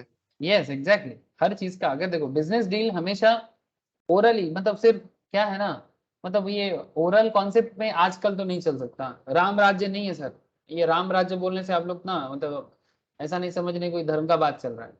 एक मतलब अगर भारत का हिस्ट्री समझोगे आप तो पता चलेगा कि ये युग होता है सर, तो जिसमें एक युग माना जाता था जिस युग में लोग झूठ नहीं बोलता था। बात को समझे। और उस युग को सत्य युग कहा जाता था। आप लोगों को थोड़ा सा ना मतलब ऐसा लगेगा कि मैं कोई आपको पुराने जमाने का कहानी बोल रहा हूँ, ऐसा नहीं है। इसीलिए कहा जाता है सर राम राज्य। ऐसा आजकल ऐसा एक कहावत चलता है नॉर्मल किसी भी इंडियन फैमिली में, वो राम भी नहीं और वो राम राज्य भी नहीं। मतलब राम राज्य में ऐसा डेमोक्रेसी था, ऐसा ऑनेस्टी था, ऐसा ऐसा सतता था। सतता समझते हो? सतता इन द सेंस मतलब इंटीग्रिटी। ठीक है, वो इंटीग्रिटी आज के समाज में नहीं है। वो एक एरा था सर, आज से may be 5000 years ago, may be 10,000 years ago. Historical historical proof भी इसका प्रॉपरली नहीं मिला, बट था इसका प्रूफ मिला है। ठीक है, तो कहने का मतलब है कि क्योंकि राम राज्य नहीं है, क्योंकि ऑनेस्टी इंटीग्रिटी गायब है, तो ऐसे समाज में टुडेज सोसाइटी में ये प्रूव करना थोड़ा मुश्किल। लेकिन अगर ये पुराना एरा होता, अगर राम का एरा होता तो ये पॉसिबल था सर। उसमें ओरल कॉन्ट्रैक्ट में आपको प्रूव करने के लिए मारपीट नहीं करना पड़ता, इतना तो गारंटी था सर। ठीक है স্যার मतलब हाँ बोलो सर। আচ্ছা বলছি স্যার, ধরুন কেউ মানে কোনো কোম্পানিতে যোগ যোগ দিল কিন্তু কোনো জয়েনিং ফর্ম পেলো না, ঠিক আছে স্যার? তো 6 মাস কাজ করলো, স্যালারিটা ঢুকে গেল, পরের 2 মাসে স্যালারি ঢুকলো না, তো সেই সেই যে স্যালারি পাচ্ছেন সে কি কোম্পানি এগেইনস্টে কেস করতে পারে স্যার? যদি তোদের কন্ট্রাক্ট ডিল থেকে গেছে তাহলে নিশ্চয়ই কেস করতে পারে। কোনো জয়েনিং ফর্ম নেই স্যার। তাহলে কি করে কেস করবে? জয়েনিং তো ফর্মই নেই তাহলে তো এটা তো একটা আনঅর্গানাইজড কন্ট্রাক্ট। তো এটা তাহলে কি করে কেস করবে? ওর কাছে তো সিসি প্রুফই নেই। ফুটেজ हाँ बोल। CC footage CC footage, CC footage से काम कितना होगा मुझे नहीं पता सर, बट कॉन्ट्रैक्ट फॉर्म होना चाहिए। जॉब भी मिला है तो कॉन्ट्रेक्चुअल जॉब होगा ना। तो अगर कॉन्ट्रेक्चुअल जॉब भी है तो कॉन्ट्रेक्चुअल जॉब का कुछ तो फॉर्म होगा, भाई मैं इतना दिन के लिए जॉब में जा रहा हूँ, ठीक है, मुझे इतना पेमेंट मिलेगा, मेरा इंक्रीमेंट भी होगा तो ऐसा इंक्रीमेंट होगा 10%, 20%, वॉट एवर। 5 मंथ्स का कॉन्ट्रैक्ट हो, 2 मंथ्स का कॉन्ट्रैक्ट। ओके सर, जब मैं बोल रहा कंपनी का कुछ बैंक स्टेटमेंट है उससे कुछ नहीं होगा सर? कंपनी के बैंक स्टेटमेंट में तुम इतना बता सकते हो कि मैंने इतना दिन काम किया, मेरे को इतना दिया, लेकिन तुम ये प्रूफ दिखा सकते हो कि तुमने 8 महीना काम किया पर तुमको 6 महीने का पगार मिला? ये प्रूफ कर पाओगे? नहीं कोई सर। अटेंडेंस रजिस्टर कि मैंने कंपनी में आया, रजिस्टर होता, रजिस्टर में साइन होता है ना। हाँ हाँ। ठीक है, तो रजिस्टर में तुम कंपनी का एम्प्लॉय हो, कॉन्ट्रेक्चुअल एम्प्लॉय है, इसका प्रूफ? इसका तो प्रूफ नहीं है सर। तो फिर कैसे प्रूफ करोगे? तो फिर तुम अनऑथराइज्ड पर्सन हो कंपनी के अंदर। ओके। मतलब तुम्हें कुछ तो प्रूफ दिखाना होगा कि you are authorised in that particular premises. तुम क्या करने जाते थे? तुम चोरी करने जाते थे, ये भी कंपनी बोल सकता है। अच्छा रजिस्टर है सर? रजिस्टर, अगर रजिस्टर है और तुम रजिस्टर में साइन करते थे, ठीक है, तुम्हारा अटेंडेंस होता था, तो तुम प्रूव कर सकते हो। तो तुम in that case consumer forum में या फिर कोर्ट में केस कर सकते हो कि मैंने काम किया, मेरे को पेमेंट नहीं मिला। कोर्ट में जा सकते हो, क्यों नहीं जा सकते? কিন্তু স্যার लेकिन কোর্টের রায় বছর हाँ? লেগে যাবে। That's a different part, that's a different part. ये इंडिया है, ठीक है, यहाँ पर जुडिशियल सिस्टम को लेके सवाल अभी मत करो सर। प्राइम मिनिस्टर रोता है जब भी इंडिया का जुडिशियल सिस्टम के ऊपर बात आता है ना। सुप्रीम कोर्ट के जजेस, हाई कोर्ट के जजेस एंड इंडियन मतलब प्राइम मिनिस्टर, प्रेसिडेंट रोता है सर, बंद कमरे में रोता है, इतना हालत खराब है। रिसेंटली एक ऑल इंडिया लेवल में एक मतलब लीगल एक मीटिंग हुआ है, आप लोगों को अगर खबर होगा तो शायद पता चलेगा, जिसमें president as well as our prime ministers ने एक डिसीजन दिया है, स्टेट गवर्नमेंट को बोला है एक काम करने के लिए। लीगल सिस्टम के बारे में लोगों का नॉलेज इतना खराब है, और जितना लोग पढ़ाई करते हैं, बीकॉम भर भर के हैं, मास्टर डिग्री करने वाला लोग भी भर भर के हैं, आपको लाखों की तादाद में मिल जाएगा पूरा ऑल ओवर इंडिया में, जिसने अपने बीकॉम लेवल में, कॉलेज लेवल में, एलएलबी लेवल में लॉ तो पढ़ा है, बट सर लॉ पढ़ा ही है, समझा नहीं कुछ। और आम आदमी समझने लायक लॉ का भाषा नहीं है, ये भी एक प्रॉब्लम है। मदर टंग मेरा बंगाली है, मेरे को इंग्लिश और लैटिन में लॉ समझना कैसे होगा?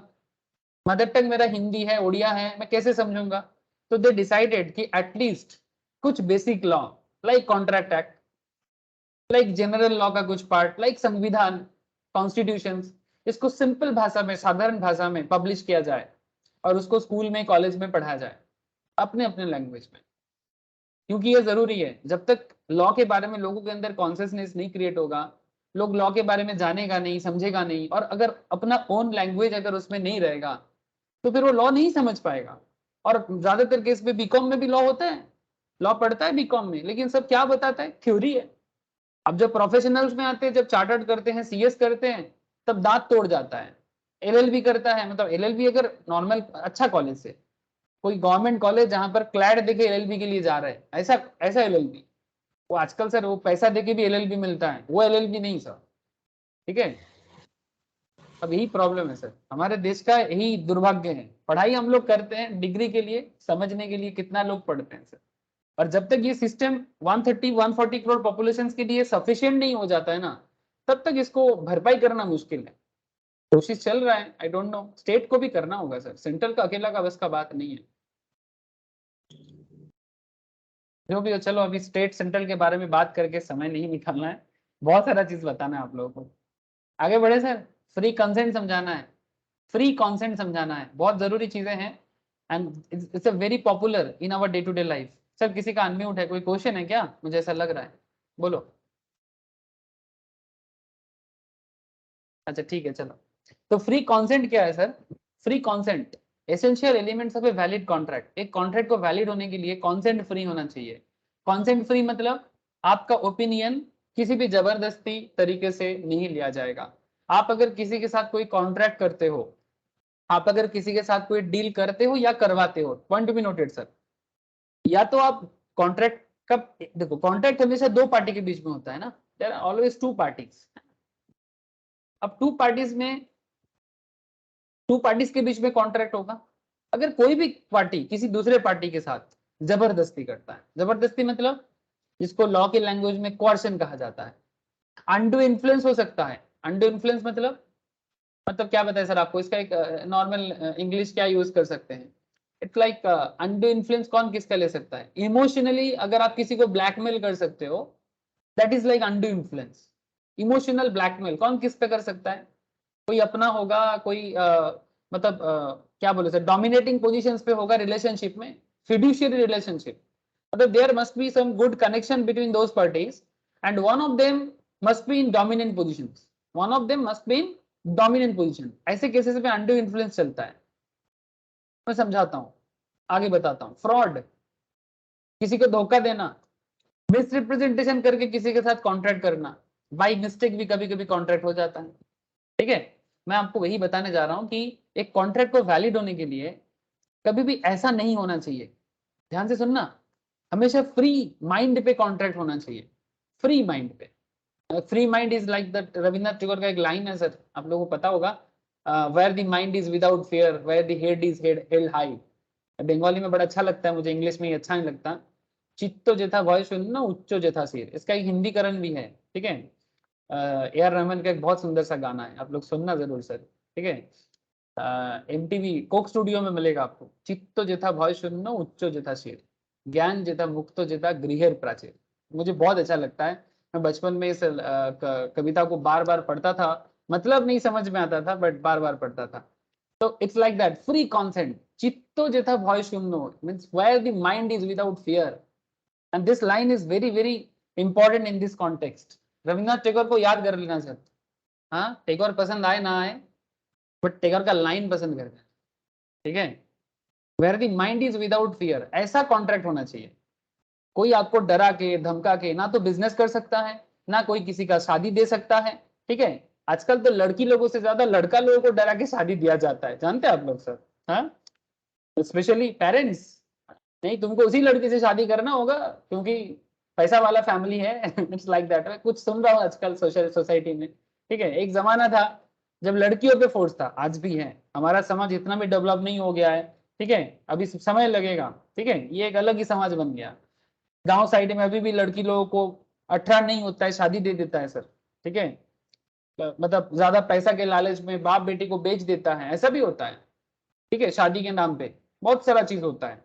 दीज आर सोसाइटी का, ये सब क्या है, नेगेटिव दिख है, ठीक है। हर सोसाइटी में कुछ ना कुछ नेगेटिव इश्यूज है। हमारे सोसाइटी में ये चीज लास्ट 300-400 साल से चल रहा है, काफी डेवलप हो गया है, लेकिन अभी भी कुछ प्रॉब्लम है। आई होप वो भी धीरे धीरे ठीक हो जाएगा। लेकिन बात ये समझना सर कि कॉन्ट्रैक्ट एक्ट एकदम क्लियरली बताता है कि चाहे वो मैरिज हो चाहे वो बिजनेस, कॉन्ट्रैक्ट फ्रीली होना चाहिए। एक बात कहें सर आपको, ये जो मैंने मैरिज का बात कहा, आप बोलोगे सर कॉन्ट्रैक्ट में मैरिज कहां से आ गया? ये सर मैरिज आज के डेट में कॉन्ट्रैक्ट हो गया ना सर। क्या पहले कॉन्ट्रैक्ट नहीं था? नहीं सर, इंडिया में नहीं था। आजकल जो कॉन्सेप्ट इंडिया में चलता है ना, ये बाहर का कॉन्सेप्ट है। हम लोग शादी को ना हमेशा एक पवित्र रिश्ता मानते थे, ठीक है, और शादी के बीच में हम लोग बिजनेस के जैसा कॉन्ट्रैक्ट नहीं करते थे, ठीक है। आजकल क्या है, लोग डर गया सर, समाज व्यवस्था भारत का बिखर गया, विश्वास बिलीफ सिस्टम नष्ट हो गया, तभी हम लोग शादी को भी कॉन्ट्रैक्ट में बदल दिए। बट भारत में नहीं था, बाकी देशों का बात अलग है, हिंदुस्तान में तो नहीं था, इंदास वैली सिविलाइजेशन पे नहीं था, गैंजेस डिनेस्टी में, मतलब गैंजेस के ऊपर बेस करके जो भी है, गंगा सिंधु नर्मदा गोदावरी सभ्यता में नहीं था। बाकी सभ्यता का बात मैं नहीं करूंगा, ठीक है। सबका अपना अपना रूल्स है, सबका अपना रेस्पेक्ट है, मैं किसी के रेस्पेक्ट के आघात तो नहीं दे सकता, बट इंडिया में तो एटलीस्ट नहीं था। बट आज के डेट में भारत को ग्लोबलाइजेशन का पार्ट बताओ या जो भी, आई डोंट नो इसको ग्लोबलाइजेशन कहे कि मतलब de globalisation, I don't know sir, but ये चीज बहुत खराब हुआ। देखो सर, लीगल डॉक्यूमेंट्स के हिसाब से अलग बात कि ये मेरा पति है, मेरा पत्नी है, हमें फॉरेन जाना है तो उसके लिए मैरिज सर्टिफिकेट चाहिए, that's a different part. But आज के डेट में तो लोग मैरिज करने से पहले मैरिज सर्टिफिकेट बना लेते हैं, ताकि अगर कोई किसी को धोखा ना दे, ठीक है, और अगर धोखा दे तो क्लेम कितना कर पाए, ठीक है, या फिर डिवोर्स करे तो फिर डिवोर्स में मुआवजा कितना मिले, मतलब पेनल्टी कितना दे पाए, ठीक है। आजकल ऐसा कॉन्सेप्ट चलता है, ठीक है। तो दैट्स अ डिफरेंट पार्ट, मैं जाना नहीं चाहता उसमें, बट अगेन वही बात है सर, फ्री कॉन्सेंट, ठीक है। तो कहने का मतलब बहुत सारा है, कोई भी कॉन्ट्रैक्ट कॉन्सेंट के बाहर नहीं होना चाहिए, चाहे वो बिजनेस हो या सोशल मैटर, चाहे वो बिजनेस हो या सोशल मैटर, समझ रहे हैं सर। अब आगे देखें, बहुत सारा चीज बताना है। 5 चला गया नोट्स, चलो। तो नॉट कॉज्ड बाय कोerशन, अब पॉइंट पे आ जाते हैं। आज बहुत सारा मैंने आप लोगों के साथ गप्पे कहानी मार दी, हाँ, ऐसा तो नहीं होना चाहिए क्योंकि सिलेबस खत्म करना है सर। अच्छा, it has already been discussed that an agreement result from a proposal by one party and its acceptance by other party, ठीक है। we have already discussed offer, acceptance, consideration, ये previous 2-3 चैप्टर्स में मैंने किया sir. बाद में जब फिर से रिवाइज करूंगा और एक बार करवा दूंगा उसमें क्या, लेकिन कैपेसिटी टू कॉन्ट्रैक्ट के बारे में मैंने लास्ट क्लास में बात किया, मेजर के बारे में, साउंड माइंड के बारे में, ठीक है। फ्री कॉन्सेंट, ठीक है, consent is not free when it is caused by, when it is caused by, जब कोerशन के कारण किसी को जबरदस्ती कॉन्ट्रैक्ट में लाया जाता, अनड्यू इन्फ्लुएंस के कारण, फ्रॉड के कारण, मिसरिप्रेजेंटेशन के कारण, मिस्टेक के कारण, ठीक है, तब क्या होता है, कॉन्ट्रैक्ट वॉइडेबल हो जाता है। मैं समझाता हूँ कॉन्ट्रैक्ट वॉइडेबल का मतलब क्या है, मैं समझाता हूँ। कॉन्ट्रैक्ट वॉइड का क्या मतलब है, समझाता हूँ। कितना तरह का मिस्टेक हो सकता है, यूनिलैटरल मिस्टेक हो सकता है, बायलैटरल मिस्टेक हो सकता है। अब बायलैटरल मिस्टेक में क्या हो सकता है, subject matter, possibility of performance. Unilateral में क्या हो सकता है, nature of contract, as to identify your person. Sir क्या है, कुछ समझ में नहीं आया, वही तो खेल है सर, समझना ही तो पड़ेगा, समझना ही तो पड़ेगा, और कोई काम तो है नहीं।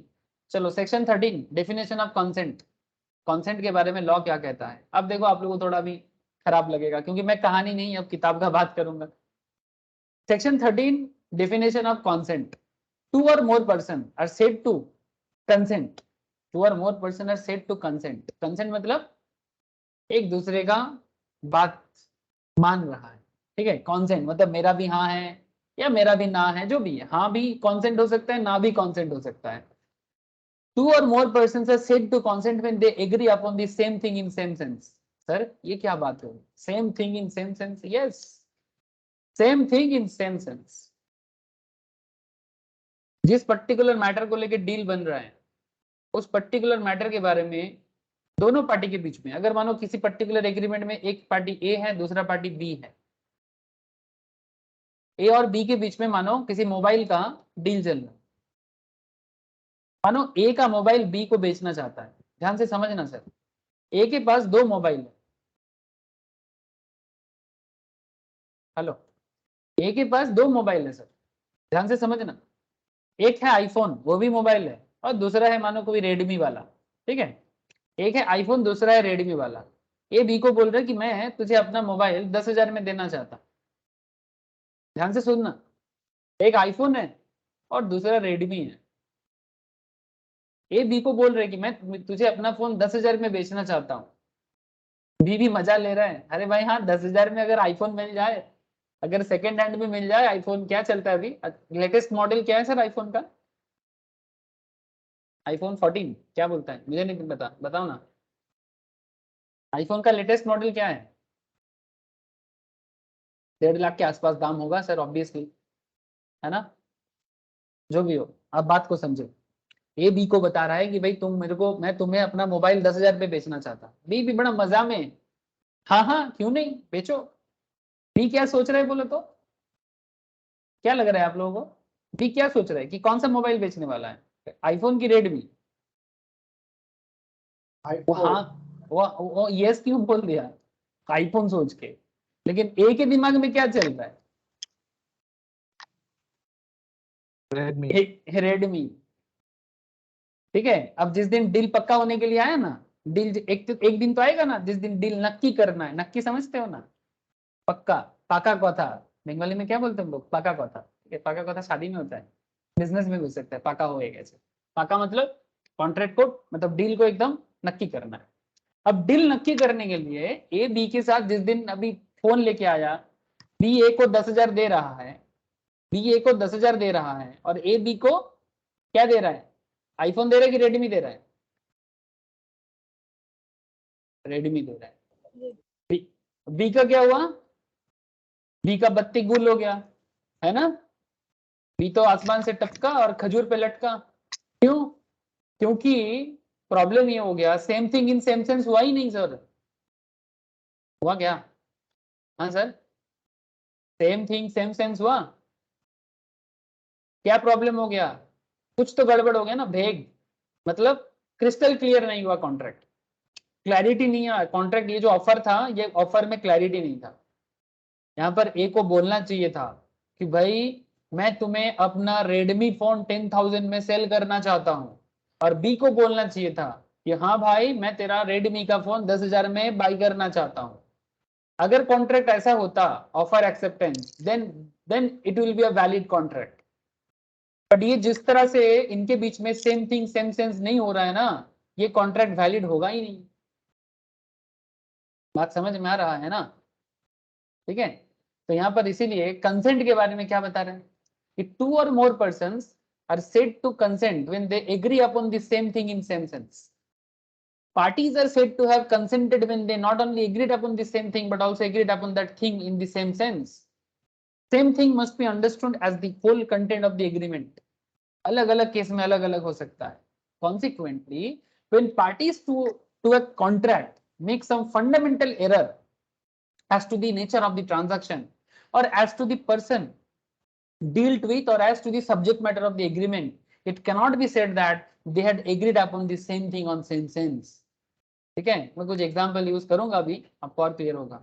अच्छा, किसी का अनम्यूट है, एक आवाज आ रहा है, अगर अनम्यूट है तो अभी म्यूट कर लो, जब कोई क्वेश्चंस में लूंगा तब आप लोग म्यूट करके अनम्यूट करके सवाल कर लेना सर। और कुछ नहीं सर, बैकग्राउंड नॉइज में बाद में रिकॉर्डिंग खराब होगा, और कुछ नहीं। रिकॉर्डिंग खराब होगा तो जो लोग क्लास ज्वाइन नहीं कर पाए उन लोगों को दिक्कत हो जाएगा, या फिर आप ही लोगों को बाद में रिवीजन में दिक्कत होगा। मुझे ऐसा लग रहा है किसी का तो अनम्यूट था। अच्छा आगे बढ़ते हैं सर। अच्छा, if two persons enter into an apparent contract concerning a particular person or ship, and it turns out that each of them, misled by similarity of the same, had a different person or ship in his mind, no contract would exist between them as they were not addendum. Addendum मतलब consensus addendum, मैं आपको बोला था ना consensus addendum, ये क्या होता है?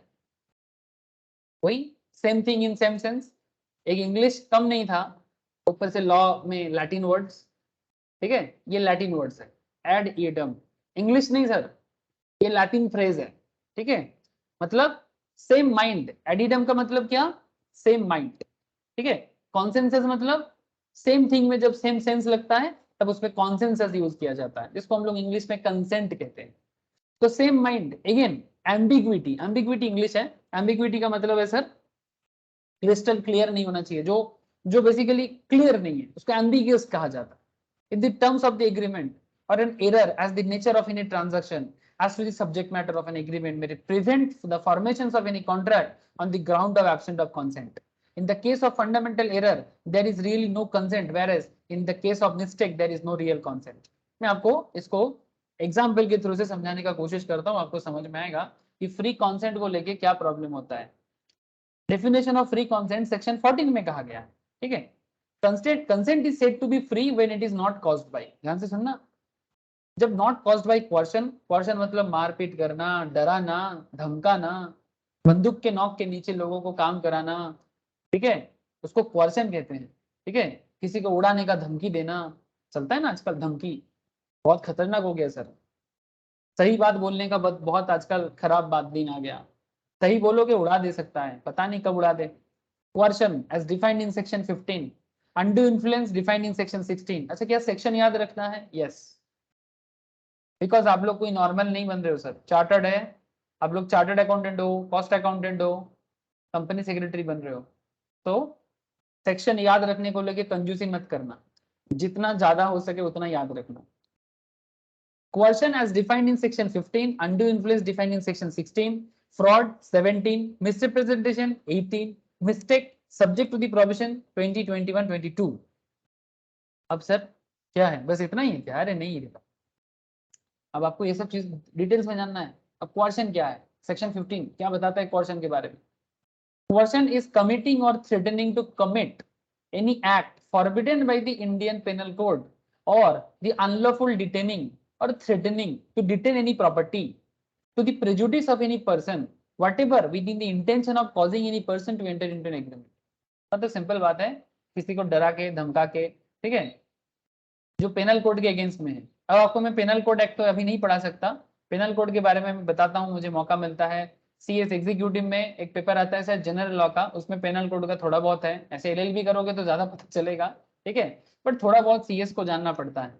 CA को इतना पेनल कोड के बारे में डिटेल जरूरी नहीं है, बट फिर भी नॉलेज रखने में कोई बुराई नहीं है।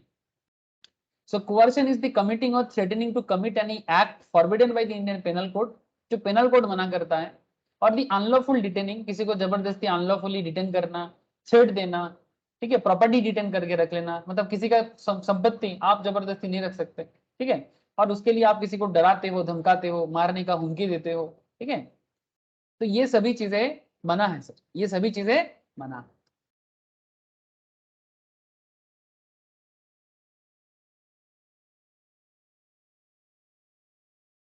अच्छा आगे देखें sir, the section does not require that coercion must proceed from a party to the contract. जरूरी नहीं कि जो पार्टी कॉन्ट्रैक्ट में है उन्हीं से कोर्शन हो रहा है। मानो कि A के साथ B का कॉन्ट्रैक्ट हो रहा है, या मानो आप लोग यहाँ पर हो, मैं किसी का भी दोनों नाम लेता हूँ, मानो नील है अगर क्लास में, या दीपायन का नाम ले लेता हूँ, अगर दोनों को मेरा आवाज आ रहा है, मानो नील और दीपायन के बीच में, नील और दीपायन के बीच में कॉन्ट्रैक्ट हो रहा है सर, ठीक है।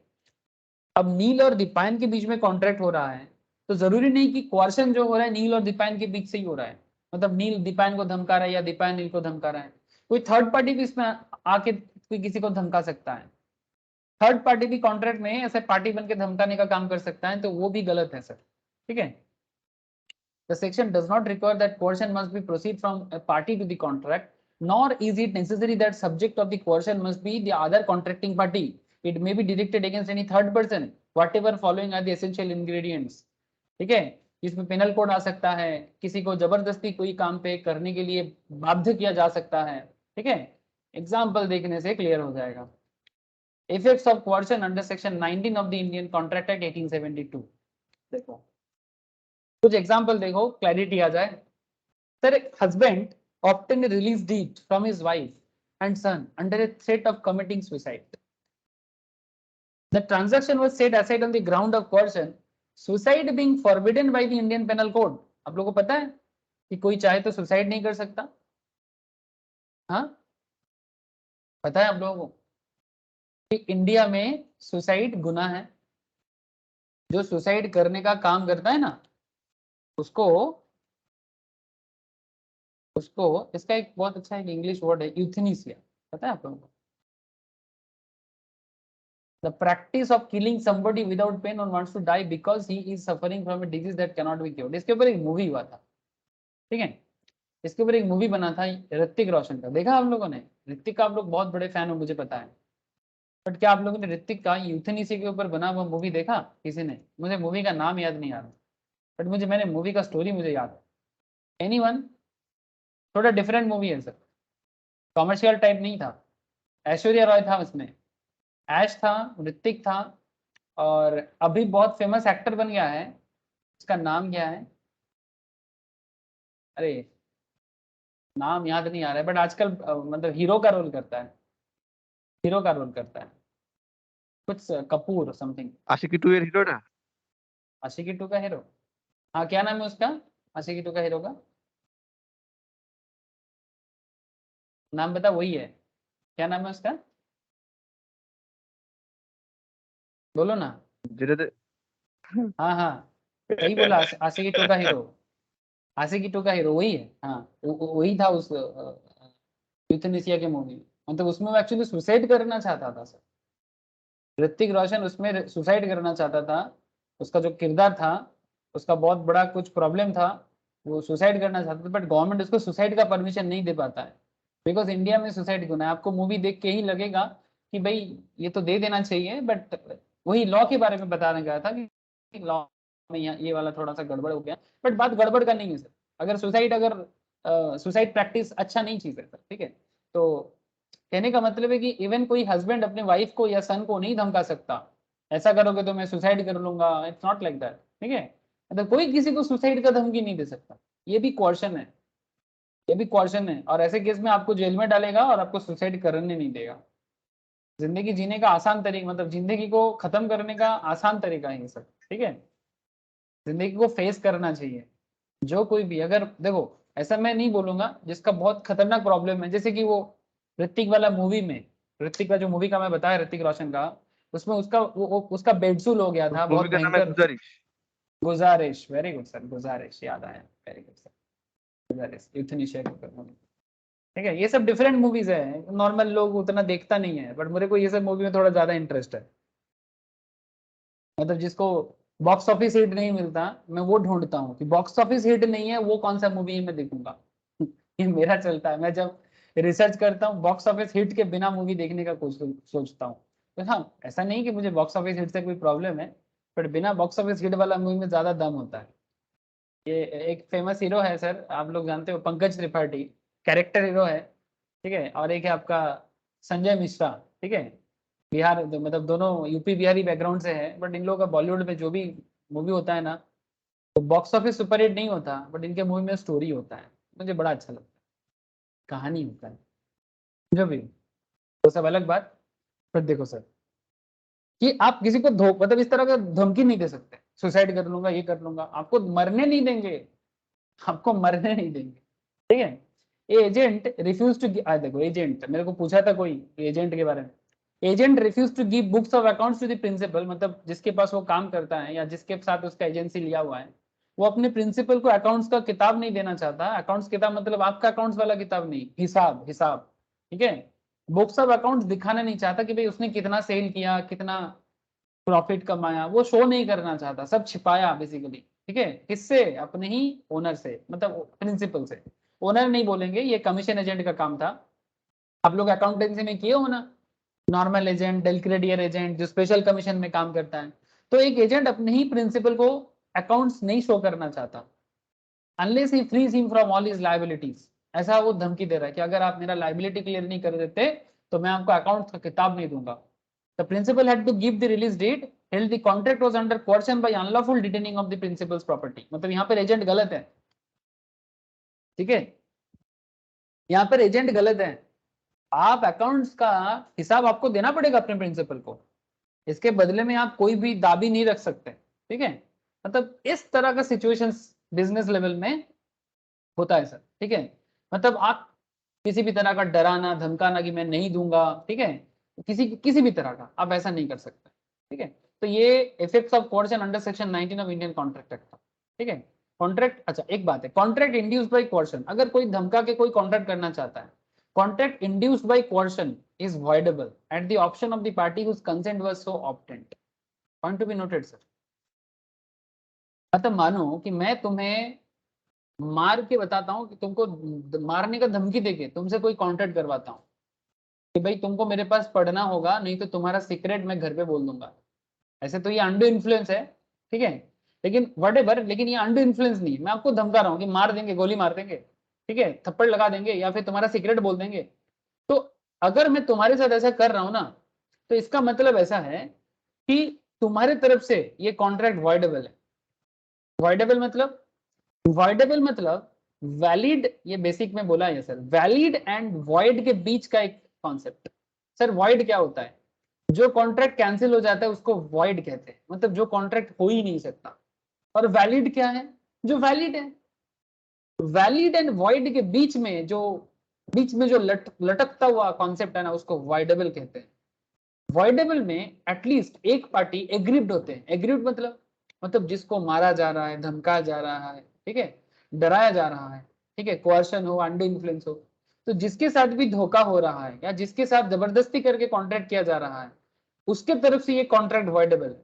मतलब वो चाहते, लेकिन एक बंदा तो फ्रीली चाहते कि हाँ मैं तुम्हारे साथ कॉन्ट्रैक्ट करना चाहता हूँ। जैसे मैं तुम्हें बोलो कि मैं तुम्हें पढ़ाना चाहता हूँ, बट तुम मेरे पास पढ़ना नहीं चाहते, बट मैं तुमको डरा रहा हूँ, मैं तुमको धमका रहा हूँ कि भाई मेरे पास तो पढ़ना ही पड़ेगा, मैं यहाँ इस एरिया का डॉन हूँ, तो मेरे छोड़ के किसी और के साथ बिजनेस कर ही नहीं सकते या पढ़ ही नहीं सकते, ठीक है, इट्स लाइक दैट। तो अगर मैं तुम्हारे साथ जो कर रहा हूँ, तो तुम्हारे तरफ से ये वॉइडेबल है, मेरे तरफ से ये वैलिड है, तो एटलीस्ट एक पार्टी की तरफ से ये वॉइडेबल होगा। तो फिर वो क्या करेगा? जो एग्रीव पार्टी रहेगा, इसको क्या कहते हैं सर? Aggrieve party. मतलब जिसके साथ खराब होता है उसको एग्रीव कहते हैं। एग्रीव पार्टी कोर्ट में जाएगा, केस करेगा, कोर्ट में अगर एग्रीव पार्टी हाँ बोल दिया तो वॉइडेबल वैलिड हो जाएगा। लेकिन अगर कोर्ट में जाके ये एग्रीव पार्टी बोल दिया कि हाँ कॉन्ट्रैक्ट ठीक है, कोई प्रॉब्लम नहीं है, तो वॉइडेबल कॉन्ट्रैक्ट वैलिड हो जाएगा। वैलिड हो जाएगा, या फिर अगर ना बोल दिया कोर्ट में जाके, अगर ये प्रूव कर दिया कि मेरे साथ धोखा किया है, तो वो वॉइडेबल से वॉइड हो जाएगा। तो मतलब ऐसा क्यों? अब आप बोलोगे सर कोई किसी के साथ धोखा कर रहा है, कोई किसी को डरा रहा है, कोई किसी को मार रहा है, कोई किसी को धमका रहा है, सर ये बोलने से तो नहीं होता ना, प्रूफ करना पड़ेगा। आप बोल रहे हो कि मैं तुम्हें, मानो कि मैं सर हूं, आप लोग स्टूडेंट हो, मैं डोमिनेंट पोजीशन पे हूं, तो मैं तुम्हारे साथ खिलवाड़ कर रहा हूं, आप ऐसा बोल सकते हो, बट बोलना एक चीज होता है, उसको प्रूव करना दूसरा चीज होता है। तो जब तक ये कोर्ट का चक्कर कटेगा ना, तब तक ये वॉइडेबल है। अब कोर्ट में जब डिसीजन आ जाएगा, तब उस टाइम पे वैलिड होगा कि वॉइड होगा, वो विचार हो जाएगा। क्या आपको बात समझ में आया सर? कि क्यों ऐसी सिचुएशंस में कोअर्शन कॉन्ट्रैक्ट को, कोअर्शन में जो कॉन्ट्रैक्ट होता है उसको वॉइडेबल क्यों कहा गया? क्या आप लोगों को बात समझ में आया सर? कोई डाउट हो तो पूछो सर। हेलो सर, क्लियर हुआ कि नहीं? इतना मुझे बताइएगा आप।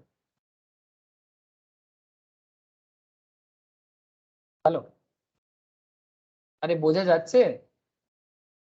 हाँ सर। ठीक है सर, तो Yes, ऐसा ही, sir. ठीक है, मतलब डरा ना धमका के कॉन्ट्रैक्ट कर सकते हो, बट कोर्ट में जब तक ये प्रूफ चलता जाएगा तब तक ये वॉइडेबल सिचुएशंस में रहेगा। और वॉइडेबल का मतलब क्या? वैलिड एंड वॉइड के बीच का हालत, ठीक है सर। Under influence section 16। अब अंडर इन्फ्लुएंस कौन कर सकता है सर? जो डोमिनेंट हालत में होता है। डोमिनेंट मतलब जैसे कि स्टूडेंट टीचर के केस में कौन डोमिनेंट है? टीचर। बाप बेटा के केस में पेरेंट्स और सन के बीच में कौन डोमिनेंट में है?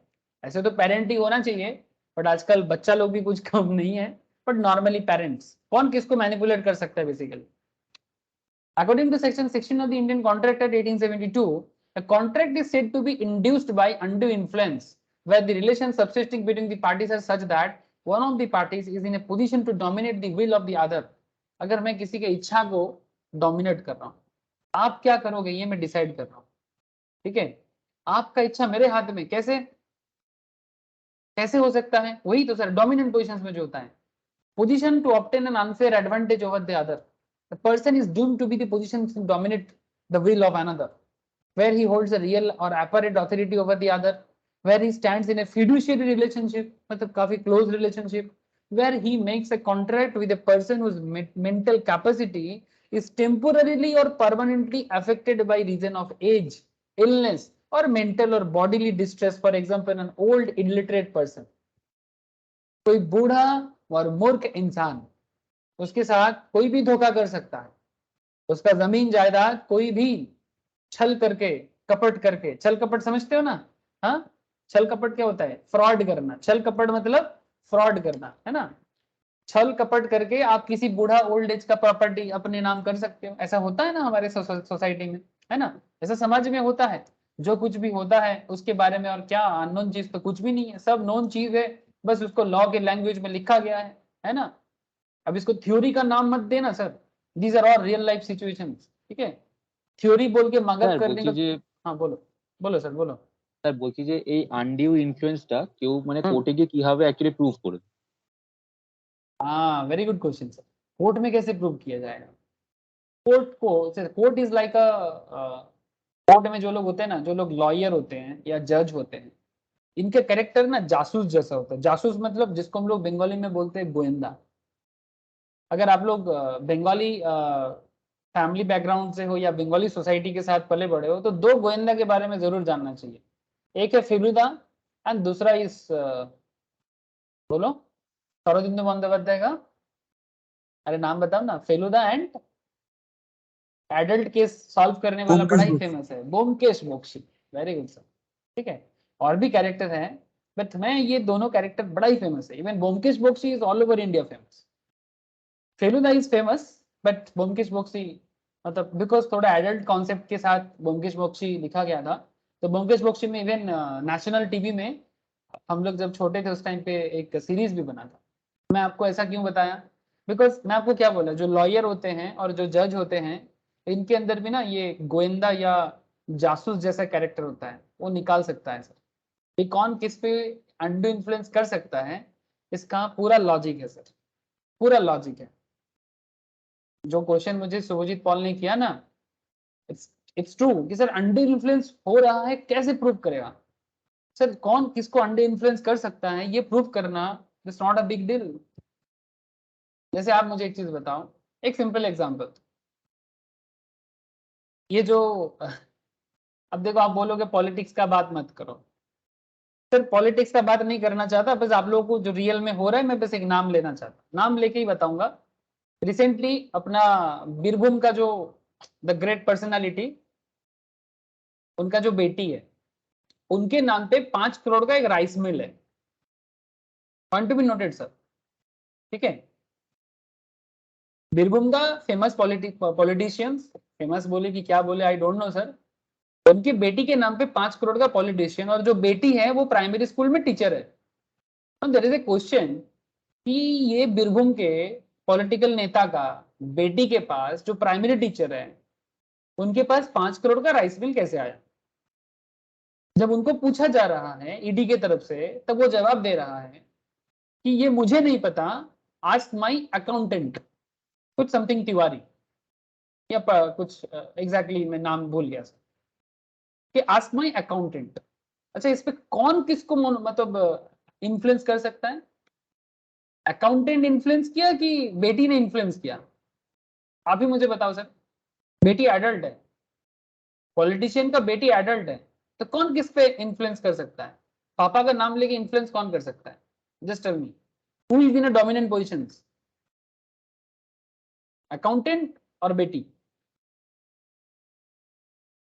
अरे बोलो ना, सिंपल सेंस लगाओ, बेटी कर सकते हैं। बेटी सर, हमारे समाज में एक नॉर्मल कॉन्सेप्ट चलता है, मेरा पापा मेरा चाचा ये है, मेरा चाचा एक इसके ऊपर एक कॉमेडी शो भी रहा है सर, उनका नाम मुझे अच्छा लगता है उनका कॉमेडी स्टाइल, चाचा विधायक है मेरे, आप लोग बताओ ना, अरे कॉमेडियन का नाम बताओ, बड़ा फेमस है sir,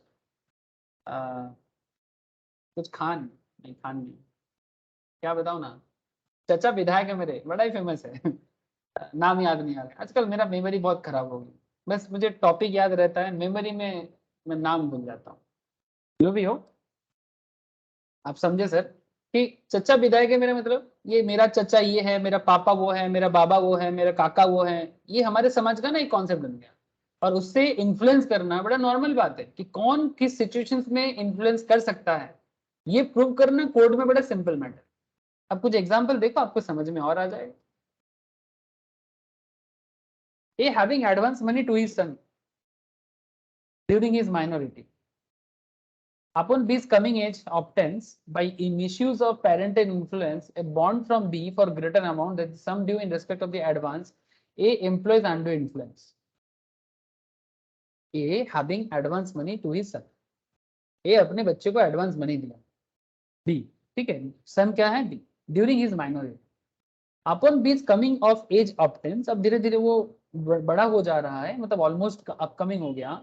By misuse of parental influence, a bond from B for a greater amount that the sum due in respect of the advance. अब कुछ बॉन्ड ले लिया और कुछ एडवांस दे लिया, ठीक है, किसने? बी ने.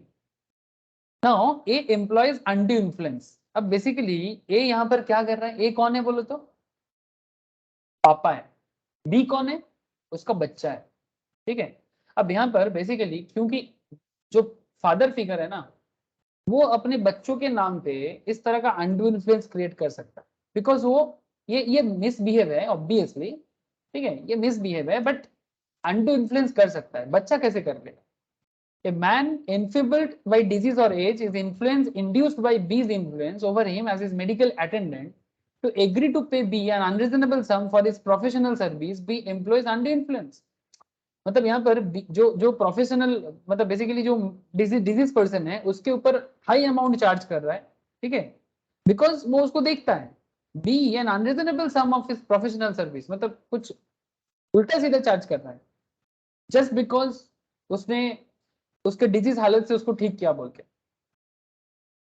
ए being in debt to be the money lender of his village, ठीक है, money lender of his village contract a fresh loan on terms which appear to be unconcessible. It lies on B to prove that the contract was not induced by undue influence. मतलब A ने जो B को loan दिया ना, जो कौन है? गांव का महाजन, जो लोन देता है, सूद का कारोबार करता है, ठीक है. तो यहाँ पर बात यह है कि वो सूद के कारोबार में उस पे एक्स्ट्रा इंटरेस्ट लगा रहा है. पुराने जमाने में होता था ना, आजकल भी होता है. तो जस्ट बिकॉज इसके ऊपर हिंदी कहानी में पुराने जमाने में मिठुन चक्रवर्ती का मूवी देखोगे ना, इसमें मिठुन चक्रवर्ती हीरो बन जाता था. अगर आप लोग पुराना मूवी देखते हो, ठीक है, आजकल तो मैं मिठुन चक्रवर्ती का मूवी जो मॉडर्न वाला आता है वही देखता हूँ, ठीक है. इट्स लाइक ताशकंद फाइल, मुझे बहुत अच्छा लगा, ठीक है. ये मिशन कश्मीर फाइल्स के पहले आया था Tashkent file, Subhash Bose and Lal Bahadur के ऊपर बना हुआ. कुछ बंगाली मूवी बनाया मिठुन चक्रवर्ती ने रिसेंटली, स्वप्नो लंका, ये सब मुझे अच्छा लगा. नॉक्साल बोल के एक बना था, अच्छा लगा. और पुराने जमाने में मिठुन चक्रवर्ती का हिंदी मूवी आता था जिसमें मिठुन चक्रवर्ती हीरो होता था, ठीक है, और गांव का जो महाजन होता था वो गरीबों को ठगता था, हाई रेट ऑफ इंटरेस्ट में लोगों के साथ गद्दारी करता था, अगर पैसा नहीं दे पाता तो उसका घर अपने जब्त कर लेता था. ये सब कहानी में दिखाता था सर. एक सेठ जी होता था, गाँव के चौराहे में टोपी पहन के बैठ जाता था, लोगों को लोन देता था, लेकिन बाद में बदमाशी भी करता था, ठीक है. ऐसा मूवी में दिखाया जाता था, ठीक है. लेकिन सर बात ऐसा है कि ये जो गरीबों को लूटने वाला जो भी अनडू इन्फ्लुएंस का कॉन्सेप्ट आपको मैं मूवी में से बताया, बट कौन कर सकता है? जो डोमिनेंट में, ठीक है, जो लोन दे रहा है वही डोमिनेंट है, तो वही उसको प्रॉब्लम कर सकता है कि नहीं तुमने तो 12% नहीं 24% का बात हुआ था, ठीक है. देखिए यहाँ पर देखो, ये applies to banker for a loan at a time when there is a stringency in money market. ध्यान से सुनना, आपने बैंक में लोन के लिए अप्लाई किया, ध्यान से सुनना. The banker declines to make the loan except at an unusually high rate of interest. Banker ने, मतलब मानो आपने एसबीआई में पर्सनल लोन के लिए अप्लाई किया, तो आपने सोचा था कुछ 10-11% इंटरेस्ट होगा तो चलेगा, लेकिन हाई रेट ऑफ इंटरेस्ट था, डिक्लाइन कर रहा था. लेकिन आपको एक कंडीशंस पे बैंक ने लोन दिया, बोला 11% नहीं 18% इंटरेस्ट लगेगा.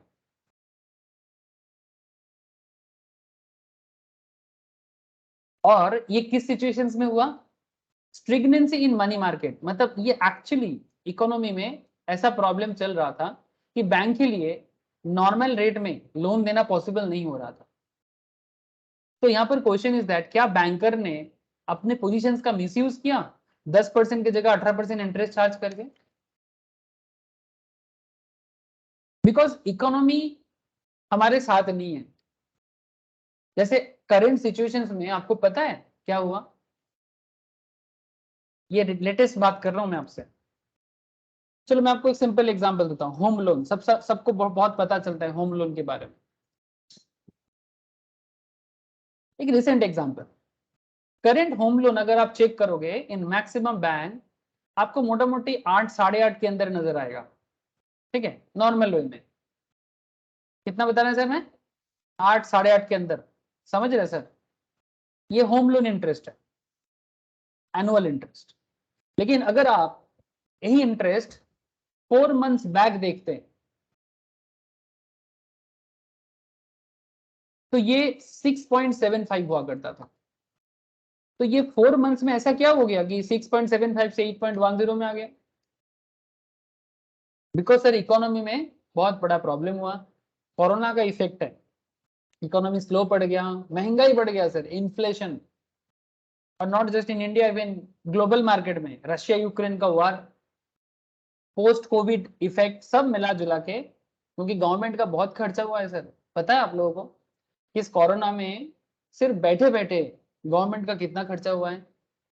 2020 में 1 लाख करोड़ का लोन लिया था गवर्नमेंट कोरोना को मैनेज करने के लिए। 2022-1 में 1.5 लाख करोड़ का लोन गवर्नमेंट ने लिया है जस्ट कोरोना को मैनेज करने के लिए, लोगों को बैठे बैठे खाना खिलाने के लिए। ठीक है, बहुत सारा कॉन्सेप्ट, बीच में चाइना के साथ वॉर लड़ने के लिए, varieties of reason. Now question is that कि ये जो पैसा गवर्नमेंट ने उस टाइम पे कर दिया था, अब ये किससे लेगा? पब्लिक से ही तो लेगा। तो गवर्नमेंट क्या करता है, आरबीआई को बोलता है रेपो बढ़ा दो, तो आरबीआई रेपो बढ़ाता है। आप लोग खबर सुनते होंगे रेपो रेट हाई हो गया है ना, RBI hike another repo, again another term of repo. तो रेपो बढ़ता है तो बैंक इंटरेस्ट बढ़ता है, बैंक लोन का, बैंक लोन इंटरेस्ट बढ़ता है तो पब्लिक के पॉकेट में प्रॉब्लम बढ़ता है। नाउ क्वेश्चन इज दैट जब इकोनॉमिक सिचुएशंस में कोई बैंकर किसी कस्टमर का लोन, बोरोवर का लोन इंटरेस्ट बढ़ाता है, तो इसमें कोई अनडू इन्फ्लुएंस नहीं है सर, ये as per the economic situation है। ऐसा नहीं कि क्योंकि वो बैंकर है तो कुछ भी इंटरेस्ट चार्ज कर रहा है। ठीक है, यहाँ पर इसीलिए क्वेश्चंस के अंदर अगर आप देखोगे ना, एकदम क्लियरली बिजनेस सिचुएशन देखा था कि applies to banker for loan at a time when there is a stringency in money market, the banker declines to make the loan except an unusually high rate of interest. सस्ता में तो नहीं दे सकते, but high rate में अगर आप 18% में agree होते हो तो मैं आपको लोन दे दूंगा। तो क्या 18% का इंटरेस्ट अनडू इन्फ्लुएंस है? No sir, this is a transaction in the ordinary course of business and the contract is not induced by the undue influence। लेकिन मनी लेंडर जो गांव का विलेज, गांव के अंदर जो विलेज में अनऑर्गेनाइज्ड वे में जो लोन प्रोवाइड कर रहा था और नॉर्मल रेट से काफी ज्यादा हाई रेट में लोगों को हाई रेट ऑफ इंटरेस्ट में लोन दे रहा था, जहां पर मार्केट में 10% था, वो वहां पर लोगों को 20% में लोन दे रहा है। ठीक है, तो जस्ट बिकॉज वो गांव का सरपंच है या फिर गांव में उसका बिजनेस का प्रतिपत्ति है या फिर उसका पावर है, अपना पावर को यूज करके वो ऐसा कर रहा है। Just because that person have a money, that's why they can manipulate the market. जो पुराने जमाने में होता था आज भी होता है। ठीक है, और गांव में जो गरीब है, जो मूर्ख है बेसिकली, जो इलिटरेट है, जिनको पता नहीं है, जिनको बैंक के पास जाने का मतलब नहीं पता या बैंक से कैसे लोन लिया जाए इसका नॉलेज नहीं है, वो लोग ऐसे अनऑर्गेनाइज्ड लोगों के पास चले जाते हैं और ऐसे हाई रेट ऑफ इंटरेस्ट में लोन लेता है और फिर उनके चक्कर में पड़ जाते हैं। 20%, 25%, मतलब 100% के बदले में 25% का ब्याज। ब्याज से मतलब, ब्याज मतलब इंटरेस्ट, सूद, जैसे ट्रेमेंडसली हाई, ट्रेमेंडसली हाई। तो ये देखना पड़ेगा सर, ये केस टू केस वेरी करता है। बैंकर ने 12% की जगह 18% यूज किया, लेकिन गांव का सरपंच 10% की जगह 25% यूज किया। And you have to understand this logically कि which is undue influence. Subhajit, तेरे को समझ में आ रहा है ना? शुभजीत ने मेरे को सवाल किया था, तो अनड्यू इन्फ्लुएंस कैसे समझ में आएगा? केस टू केस वेरी करेगा, मैन टू मैन वेरी करेगा, सिचुएशन टू सिचुएशन वेरी करेगा। ठीक है, सब्जेक्ट टू मैटर है सर, सब्जेक्ट टू केस का मैटर है, तब जाके समझ में आता है। हर केस अलग हो सकता है, बट अनडू इन्फ्लुएंस होता है सर, बिजनेस लेवल में इस तरह से अनडू इन्फ्लुएंस होता है। ठीक है, analysis of section 16, essential ingredients under the provisions, relation between the parties. A person can be influenced by the other when near relation between the two exist, अगर दोनों के बीच में रिलेशनशिप कुछ भी बनता है। Position to dominate the will relation between the parties exists in such a manner that one of them is in a position to dominate the will of the other. A father, by the reason of his authority over the son, can dominate the will of the son. Fiduciary relationship, where relation of a trust. Fiduciary मतलब जो रिश्ता विश्वास का होता है, जो रिश्ता, जो रिलेशन, जो जिसको हम लोग बंगाली में बोलते हैं संपर्क, विश्वास संपर्क. It's like that. ठीक है. When relation of trust and confidence exists between the parties to a contract, such type of relationship exists between father, son, solicitor and client. Yes. आपका जो लॉयर होते हैं, सॉलिसिटर, चार्टर्ड अकाउंटेंट, ठीक है, company secretary, जो आपको कुछ benefit देता है, आपका केस हैंडल करता है, हस्बैंड वाइफ. आपको पता है एक सॉलिसिटर अपने क्लाइंट के अगेंस्ट में कभी भी नहीं जा सकता, उसके प्रोफेशन के खिलाफ है. अगर बीच में देश भी आ जाए तो भी नहीं. सर क्या बात करते हो? यस.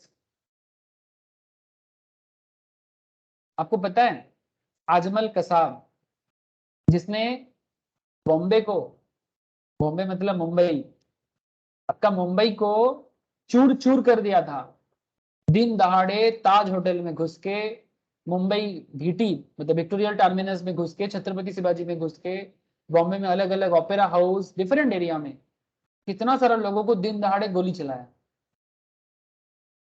कहां से आया था, किसका जासूस है, कौन किया था, कौन करवाया था, वी ऑल नो दैट. इनका मकसद क्या है, मैं उसके अंदर नहीं जाना चाहता. मैं बस आपको इतना कहना चाहता, ये जो आतंकवाद है, आतंकवाद जो भी किया गलत किया, देश के लिए गद्दार है, नो डाउट. लेकिन आपको पता है कसाब को भी जेल में रखा गया था और उसको भी लॉयर दिया गया था हमारे देश में. You all know that. और नॉट जस्ट ये कसाब का बात है, जितना भी क्रिमिनल, ठीक है, वो मेनन से लेके, ठीक है, दाऊद का छोटा साकिल वगैरह, जितना सारा हम लोग क्रिमिनल के बारे में जानते हैं, मोस्ट वांटेड जो भी है, सबका लॉयर है सर. क्यों सर? इसको लॉयर देने का क्या मतलब? देख रहे हैं, सब पता है, उड़ा दो, मार दो, खत्म कर दो, गैस चेंबर में डाल दो, जिंदा लटका दो. क्या बोलते हो?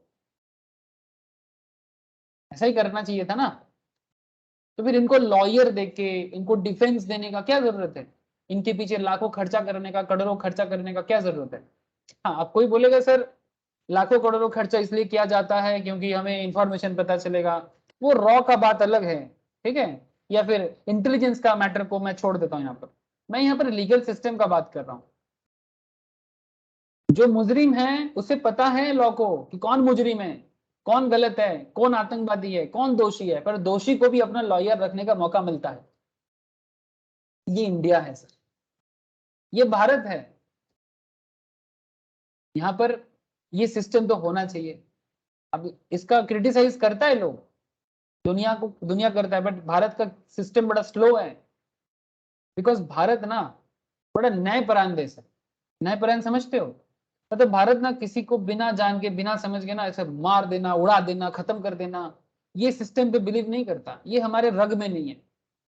हम लोग ना खूंखार नहीं है. यही तो प्रॉब्लम है हमारा, और वही हमारा एडवांटेज है. दुनिया अगर कोई बना सकता है तो भारत बना सकता है. ये लिख के रख लो. आज का भारत जो देख रहे हो ना, और आज का जो वर्ल्ड देख रहे हो, जो मारपीट और दंगा करने में लगा रहा था, और आज से नहीं, अगर मैं लास्ट 100 ईयर्स हिस्ट्री दिखाऊं आपको, first world war, second world war, कितना सारा वॉर और भी चलेगा, लेकिन India is the only country. जब भी वॉर होता है ना, हर कोई, रशिया भी इंडिया को बोल रहा है, यूक्रेन भी इंडिया का हेल्प मांग रहा है. क्यों? बिकॉज दुनिया में भारत एक एकमात्र देश है जो सिर्फ शांति में बिलीव रखता है, लड़ाई में नहीं. बाकी सब लड़ाई चलना चाहता है. क्यों? ये भारत का ना कैरेक्टर है, ये भारतीय का कैरेक्टर है कि हम लोग तो सर जो दोषी होते हैं उन्हें भी मौका देते हैं. दुनिया का कोई भी सिस्टम ऐसा मौका नहीं देता. जिंदा जला देगा, गैस चेंबर में डाल देगा, सब जान के, पता करके. अरब का नियम तो पता ही है हम सबको कि क्या होता है वहां पर, छोटा सा गलती में. मैं क्रिटिसाइज नहीं कर रहा, उनका नियम उनके जैसा, भारत का नियम भारत के जैसा. पर अगर मैं एक सिंपल सा बात करूं, न्याय क्या है? न्याय का हक सबका है. तो ये कॉन्सेप्ट था सर। मेरा कहने का मतलब कि भारत जैसे देशों में ये जो रिलेशनशिप है ना सॉलिसिटर एंड क्लाइंट का, मतलब अजमल कसाब का जो लॉयर है उसको पता है कि अजमल देशद्रोही है, उसको पता है कि अजमल मारा है लोगों को, सब पता है, फिर भी कसाब का लॉयर कसाब के लिए लड़ेगा, नॉर्मल है। ये तो सॉलिसिटर और क्लाइंट का रिलेशनशिप है। तो मेरा कहने का मतलब है कि यहाँ पर चलो मैं दूसरा पॉइंट में चला गया था, थोड़ा भारत के बारे में बोल दिया, बट वापस आ जाते हैं। मेरा कहने का बहुत सिंपल था कि सॉलिसिटर और क्लाइंट के बीच का रिलेशनशिप बहुत ही ट्रस्ट का रिलेशनशिप होता है, ठीक है, चाहे वो कोई भी हस्बैंड वाइफ, इनसे बड़ा विश्वास तो कोई हो ही नहीं सकता। क्रेडिटर एंड डेटर ये भी भरोसे में चलते हैं। आप मेरे दुकान में आए, मेरा सर्विस लिए, मेरा प्रोडक्ट लिए, मेरा पैसा नहीं दिए चले गए, कब दोगे पता नहीं, भरोसा से चलता है दुनिया। चलता है कि नहीं चलता? भरोसा से चलता है। तो क्रेडिटर एंड डेटर के रिलेशन भी फिड्यूशियरी है, भरोसा है ना, विश्वास। भाई reason of fiduciary relationship, a solicitor can dominate the will of his client and trustee can dominate the will of beneficiary. A spiritual guru जो धोखा देता है स्पिरिचुअलिटी के नाम पे, लोगों को क्या करता है, हम लोग देखते हैं, लोगों को स्पिरिचुअलिटी से मन उठ गया, हाँ, लोगों को स्पिरिचुअलिटी से मन हो गया, स्पिरिचुअल के नाम पे लोग धोखा दे रहे हैं। The spiritual guru induces his devotee to give to him the whole of his property in the return of promise of salvation of the devotee. मतलब तुमको स्वर्ग में जगह मिलेगा, तुम अपने गुरु के चरणों में अपना संपत्ति दे दोगे तो। ये कैसा गुरु है भाई? ये कौन सा गुरु है? ये गुरु नहीं, ये गुरु के नाम पे धोखा है, इसको गुरु नहीं बोलते, है ना। सो लोगों को भी समझना चाहिए, बट वही बात है ना सर, जिस पे भरोसा किया वही लूट लिया, ठीक है। A spiritual guru induces his devotee to give to him the whole of his property in the return of promise of salvation. तुमको मुक्ति मिलेगा, तुमको जन्नत मिलेगा, तुमको स्वर्ग मिलेगा, किस नाम पे? अलग अलग कहानी बना के। ऐसे गुरु से भरोसा नहीं करते सर, इनको गुरु नहीं बोलते, इसको धर्म का पता भी नहीं है, धर्म क्या है, चाहे कोई भी रिलीजन का हो। The consent of the devotee was given under undue influence. यहाँ पर गुरु पे भरोसा करके बंदा गलती कर दिया, या the relationship was fiduciary because गुरु उसको इजीली मैनिपुलेट कर सकता है, इजीली ब्रेन वॉश कर सकता है, easily. And devotee and guru was in a position to dominate the will of the devotee, क्योंकि उसी के तालीम से वो बना है, और वो इतना बोका है कि फ्रीली क्या सोचना चाहिए ये सोच विचार भी खो बैठा। तो इसीलिए फिड्यूशियरी रिलेशनशिप में अंडर इन्फ्लुएंस होता है, कौन किसको मैनिपुलेट कर सकता है इसको समझना इतना भी बड़ी बात नहीं है, ठीक है। Mental distress, doctor is deemed to be in position to dominate the will of the patient enfeebled by protracted illness. अगर किसी का इलनेस बहुत ज्यादा है तो यहाँ पर डॉक्टर एक काफी डोमिनेंट पोजीशंस पे होते हैं, अपने इल पेशेंट्स को मतलब इजीली मैनिपुलेट कर सकता है। अनकॉन्सेसेबल bargain, A youth 18 years of age spent cheap of a drunken, ठीक है, and borrowed 90,000 on a bond मतलब लोन लिया, bearing a compound interest of 2% per month, मतलब annually 24% approx। कोर्ट ने डिसाइड किया, रियल केस है, कृपाराम वर्सेस समी उद्दीन अद खान, ठीक है, थोड़ा लंबा नाम है, ठीक है, समी उद्दीन अद खान। इसके साथ ये केस बना था 1903 में। It was held by the court that the transaction is unconscionable, मतलब कॉन्सियसली नहीं रहा है, अपने होशो आवाज पे नहीं रहा है, ये उसको पता ही नहीं है, और वो भी 1903 में 2% पर है ना, मजाक चल रहा है। हाँ, तो ये केस ऑटोमेटिकली कोर्ट में क्या होगा कि कोई किसी को अनड्यूली लूट रहा है, the object must be take undue advantage, but the person in the position to influence the will of the other in getting consent must have the object to take advantage of the other। जैसे कि चलो a teacher asked her daughter to get married to one of his brilliant students। ध्यान से सुनना, ठीक है, बड़ा interesting story है। A teacher asked her daughter to get married to one of his brilliant students। Both the girl and boy were smart, settled and intelligent। दोनों settled है, दोनों intelligent है। सेटल्ड मतलब दोनों अपने पैरों में खड़ा है सर, मतलब फाइनेंशियली दोनों इंडिपेंडेंट, ऐसा नहीं कि कोई किसी पे डिपेंडेंट, इसलिए बोला दोनों ही स्मार्ट है। स्मार्ट मतलब कोई बोका नहीं है, मतलब मैनिपुलेट नहीं कर सकते आप उनको, उनका अपना दिमाग चलता है। सेटल्ड है, इंटेलिजेंट है। क्या टीचर यहाँ पर अंडर इन्फ्लुएंस किया है?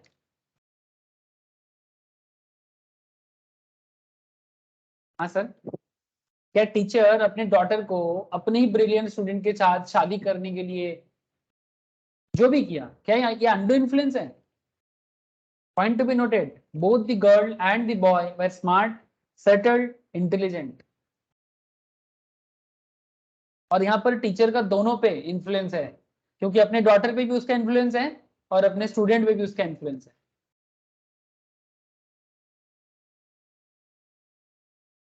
सर यहाँ पर देखना ही पड़ेगा क्या किसी भी तरह का गलत सोच तो नहीं था। तो ये basically, but as no undue advantage of such influence was taken, such contract of marriage is said to be made by free consent. इसमें कोई अनड्यू एडवांटेज नहीं था, क्योंकि मेरी बेटी है, मेरा स्टूडेंट बड़ा ही ब्रिलियंट है, फॉरेन में जॉब करते हैं, इनके साथ शादी करा देंगे तो मेरा बेटी का सेटलमेंट हो गया, है ना, पार लगा दिए। ऐसा कुछ भी नहीं था। बेटी भी अपने जगह में काफी गुड पोजीशंस पे है और स्टूडेंट भी, दोनों अपने मर्जी से किया। हाँ, टीचर ने उनको बताया था कि कर सकते हो, तुम लोगों का जोड़ी अच्छा रहेगा, इसमें कोई प्रॉब्लम नहीं है सर। लेकिन अगर कोई अनड्यू एडवांटेज होता तो प्रॉब्लम था। अब एक बड़ा सवाल जो आप लोगों के मन में शुरू से रहा, सर बर्डन ऑफ प्रूफ, कि मेरे साथ कोर्शन हुआ है, मेरे साथ अनड्यू इन्फ्लुएंस हुआ है, ये प्रूफ किसको कराना पड़ेगा कोर्ट में? The burden of proving the absence of the use of the dominant positions to obtain the unfair advantage will lie on the party who is in a position to dominate the will of the other. जिसने dominate किया दूसरे के ऊपर, the burden of proving the absence of the use of dominating positions to obtain the unfair advantage will lie on the party who is in a position to dominate the will of the other. जो दूसरे के will को basically control कर रहा था, उन्हें ही prove करना पड़ेगा कि आप गलत नहीं हो। सिंपल बात है। कोर्ट तो हमेशा उसको चार्ज करेगा, भाई आप तो पोजीशंस पे हो, आप ही गलती कर सकते हो, डायरेक्टली दिख रहा है, लेकिन आप प्रूव करके बताओ कि आप गलत नहीं। A money lender advances 1 lakh to B, ध्यान से सुनना, बड़ा ही सिंपल केस है, सिंपल और फेमस केस। और money lender advances 1 lakh to B, B कौन है? एक एग्रीकल्चरिस्ट है, मतलब फार्मर्स है, and by undue influence induces B to execute a bond for ₹2 lakh with interest of 6% per annum. The court may set aside the bond, ordering B to repay 1 lakh with such interest as may seem just. यही न्याय है sir. This is the rule, this is the न्याय। न्याय मतलब यही तो न्याय है। जस्ट मतलब जस्ट और अनजस्ट, अन्याय और न्याय। मतलब आप किसी मनी लेंडर होके आप एक फार्मर्स को ऐसे लूट नहीं सकते। 1 लाख का एडवांस देके 2 लाख का बॉन्ड इशू करके 6% का इंटरेस्ट मांग रहे हो, चुपचाप उसका 1 लाख वापस कर, कोर्ट ही बताएगा। ठीक है, सिंपल बात है। Student was induced by his teacher to sell his brand new car. Student was induced by his teacher to sell his brand new car to the latter. Latter मतलब टीचर को, मतलब मानो कि मैं आप में से किसी का BMW है और मैं बता रहा हूं कि आपका BMW मुझे दे दो, मैं आपको CA में फर्स्ट पोजीशन लाऊंगा, या मैं आपको CMA में फर्स्ट पोजीशन दिलवाऊंगा, या CS में दिलवाऊंगा, जो भी, ठीक है, जिसका जो भी है। बट बात को समझे सर। और ये करने के लिए मैं आपको BMW का अगर दाम मानो 50 लाख का प्राइस है, आई डोंट नो एग्जैक्ट प्राइस क्या है, सबसे नीचा वाला सीरीज लिया मैंने, ठीक है। अगर 50 लाख है तो मैं बोल रहा हूँ 25 लाख दूंगा, बट तुम्हारा 50 लाख वाला BMW मुझे दे दो। Less than the purchase price to secure more marks in the examination. Accordingly, the car was sold. However, the father of the student persuaded him to sue his teacher. State on what ground the student can sue the teacher? The student can sue his teacher on the ground of undue influence. आप case समझ रहे हो? क्या student का पापा teacher पे case कर सकता है? यस, कर सकता है। The student can sue the teacher on the ground of the undue influence under the provision of the Indian Contract Act 1872. A contract brought as a result of coercion, undue influence, fraud or misrepresentation would be voidable at the option of the person whose consent was caused, जिसका consent को किसी कारण से लिया गया। जैसे यहाँ पर टीचर स्टूडेंट को टॉप रैंक देने का वादा करके, ठीक है, एक मतलब बेसिकली लोभ दिखा के 50 लाख का BMW कार 25 लाख में लेने का जो फोर्स किया है, ठीक है, इस तरह का कुछ भी अगर कोई टीचर करता है या कोई भी इंसान किसी को भी लूटने का कोशिश करता है, ये फ्रॉड है। ये फ्रॉड भी है, ये कोर्शन भी है, और ये अंडू इन्फ्लुएंस। सबसे बड़ा बात ये अंडू इन्फ्लुएंस। बोलो सर, आप लोगों को क्लियर हो रहा है? कहानी बड़ा लंबा जा रहा है, बट क्या समझ में आ रहा है दिमाग यस सर। में? फ्रॉड कैसे हो सकता है? सेक्शन 17 फ्रॉड के बारे में बताते हैं। Fraud means and include any of the following acts committed by a party to a contract or with his convenience or by his agent with an intent to deceive another party। मतलब आपके मन में ही मतलब था, मतलब ही इंसान fraud कौन करता है? मतलब ही इंसान फ्रॉड करता है, ठीक है। The suggestion as a fact of what which is not true by one who does not believe it to be true। The active concealment of a fact by one having knowledge or belief of the fact। A promise made without any intention of performing it। मतलब मैंने promise तो कर दिया, मुझे perform करने का कोई इच्छा ही नहीं था। मतलब कोई पर्टिकुलर प्रॉमिस मैंने बोल दिया, यस मैं करूंगा, बट मेरे को पता मैं नहीं करूंगा, पैसा लेके छोड़ दिया। Any other act fitted to deceive, any such act or omission as the law specially declares to be fraudulent। A sale by auction to be, ध्यान से सुनना, a sale by auction to be a horse। ध्यान से सुनना, ये cell bye auction, auction किया, नीलाम किया। नीलाम समझते हो ना? अरे आजकल तो IPL ऑक्शन देख देख के आप लोग बड़े हो रहे हो सर। तो आई थिंक ऑक्शन क्या है आप लोगों को बताने का जरूरत नहीं। ऐसे में अगर आप प्रीवियस लेक्चर सुनोगे कॉन्ट्रैक्ट का, मैंने डिफरेंट ऑक्शन के बारे में स्टोरी सुना के रखा। मैंने एक मेरे फैमिली बिजनेस में है, पापा का टिम्बर मर्चेंट है, तो उनका गवर्नमेंट से कैसे ऑक्शन से सामान लकड़ी उठाते मैं वो भी बताया, ठीक है। एंटीक चीजों का ऑक्शन कैसे होता है, ऑक्शन का बहुत स्टोरी है लॉ के अंदर। So now question is that is sale by auction to be a horse which a knows to be unsound। एक को पता है कि ये घोड़ा पागल है, ठीक है। पागला घोड़ा खेपे छे बंदूक छोड़े मेरे छे, ये एक बहुत ही फेमस बचपन में एक गाना गाते थे सर, पागला घोड़ा खेपे छे बंदूक छोड़े मेरे छे। जो भी हो छोड़ो, आप लोगों को शायद सबको नहीं पता होगा। A sale by auction to be a horse which a knows to be unsound। A says nothing to be about the unsoundness of the horse। This is not a fraud by you। Sir ये क्या हुआ? ये auction में अपना घोड़ा बेचने के लिए आया, ए को पता है कि ये घोड़ा अनसाउंड है, लेकिन ए ने बी को इसके बारे में कुछ नहीं बोला।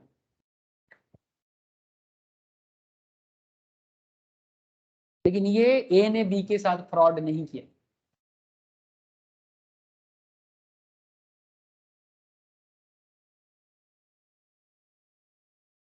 ऐसा क्यों? क्या ए जानबूझ के धोखा दे रहा है?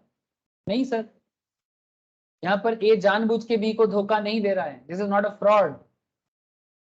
इसमें एक्सप्लेनेशन 17 आ जाता है, सेक्शन 17 का।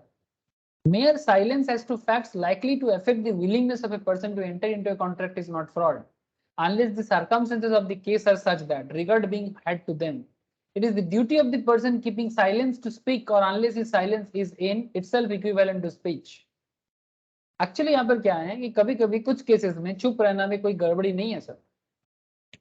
जैसे आपको घोड़ा से ऐसा लग रहा होगा, बट आपको मैं कोई भी कॉन्सेप्ट बता सकता हूँ। जैसे मानो मैं आप लोगों को पापा का, मतलब मेरे फैमिली बिजनेस में मेरे फादर जो गवर्नमेंट के साथ लकड़ी परचेस करते हैं, मैं आपको दिखाता हूँ। इट्स लाइक WB फॉरेस्ट, इसमें जाना है WB फॉरेस्ट ऑक्शन।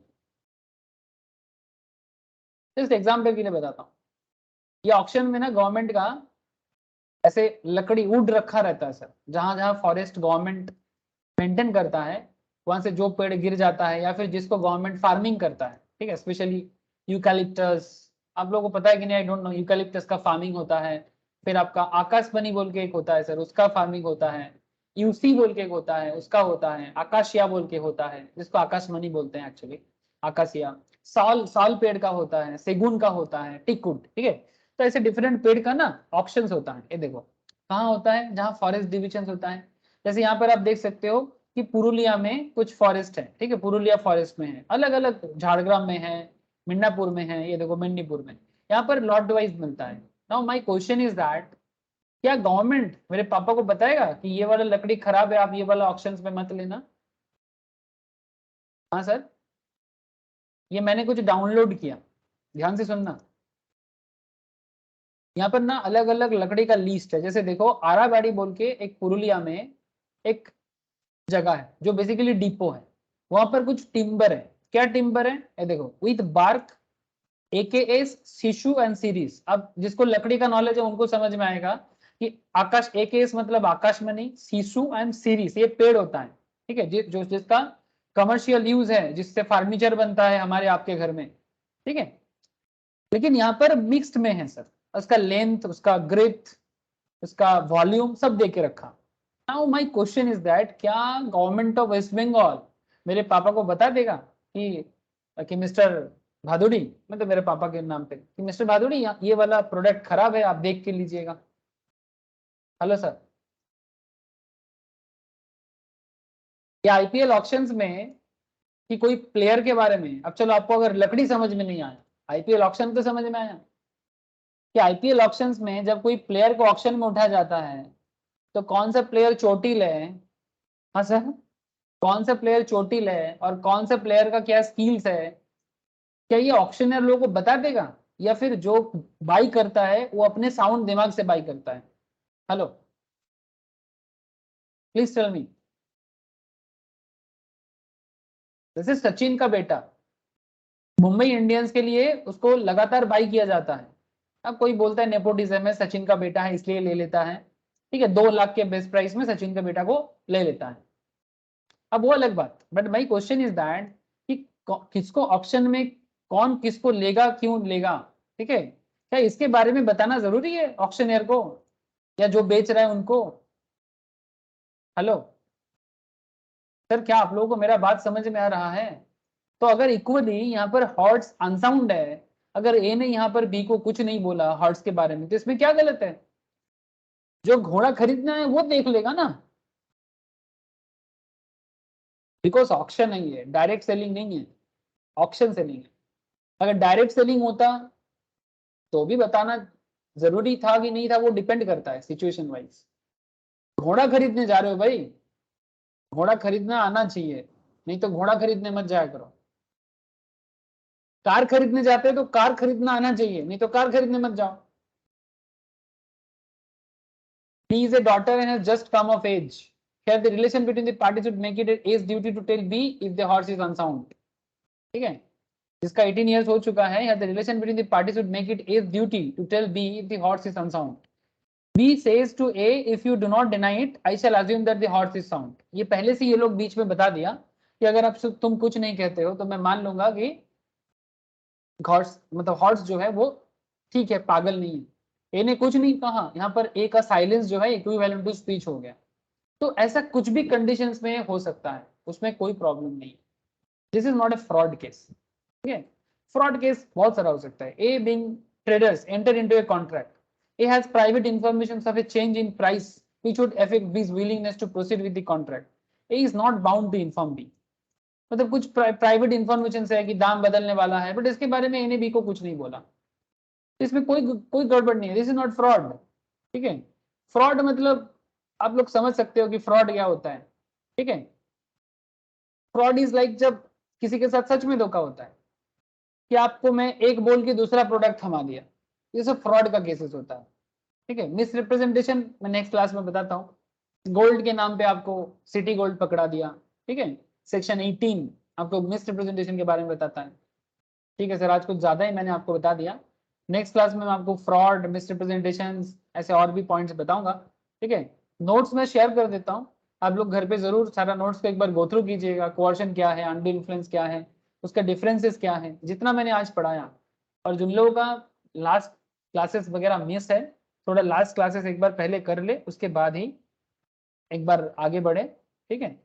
ये रिक्वेस्ट है मेरा अभी के लिए, फिर बाद में जब मैं रिवाइज कराऊंगा और एक बार कर लीजिएगा। बट मुझे जस्ट इतना बताइए कि आप लोगों को समझ में सब आ रहा है सर? तो थोड़ा समय लेके करा रहा हूँ, बट इतना श्योर होना चाहिए कि सर आप लोगों को समझ में आ रहा है। नेक्स्ट क्लास में बाकी चीजें कंटिन्यू करेंगे। है सर। ओके तथा, ठीक है, तो फिर आज इतना ही है सर। गुड नाइट फिर। राक्षी दादा। ओके सर, ठीक है। Bye sir. Okay sir, thank you sir. Thank you sir. Thank you sir. Okay sir. Sir CA के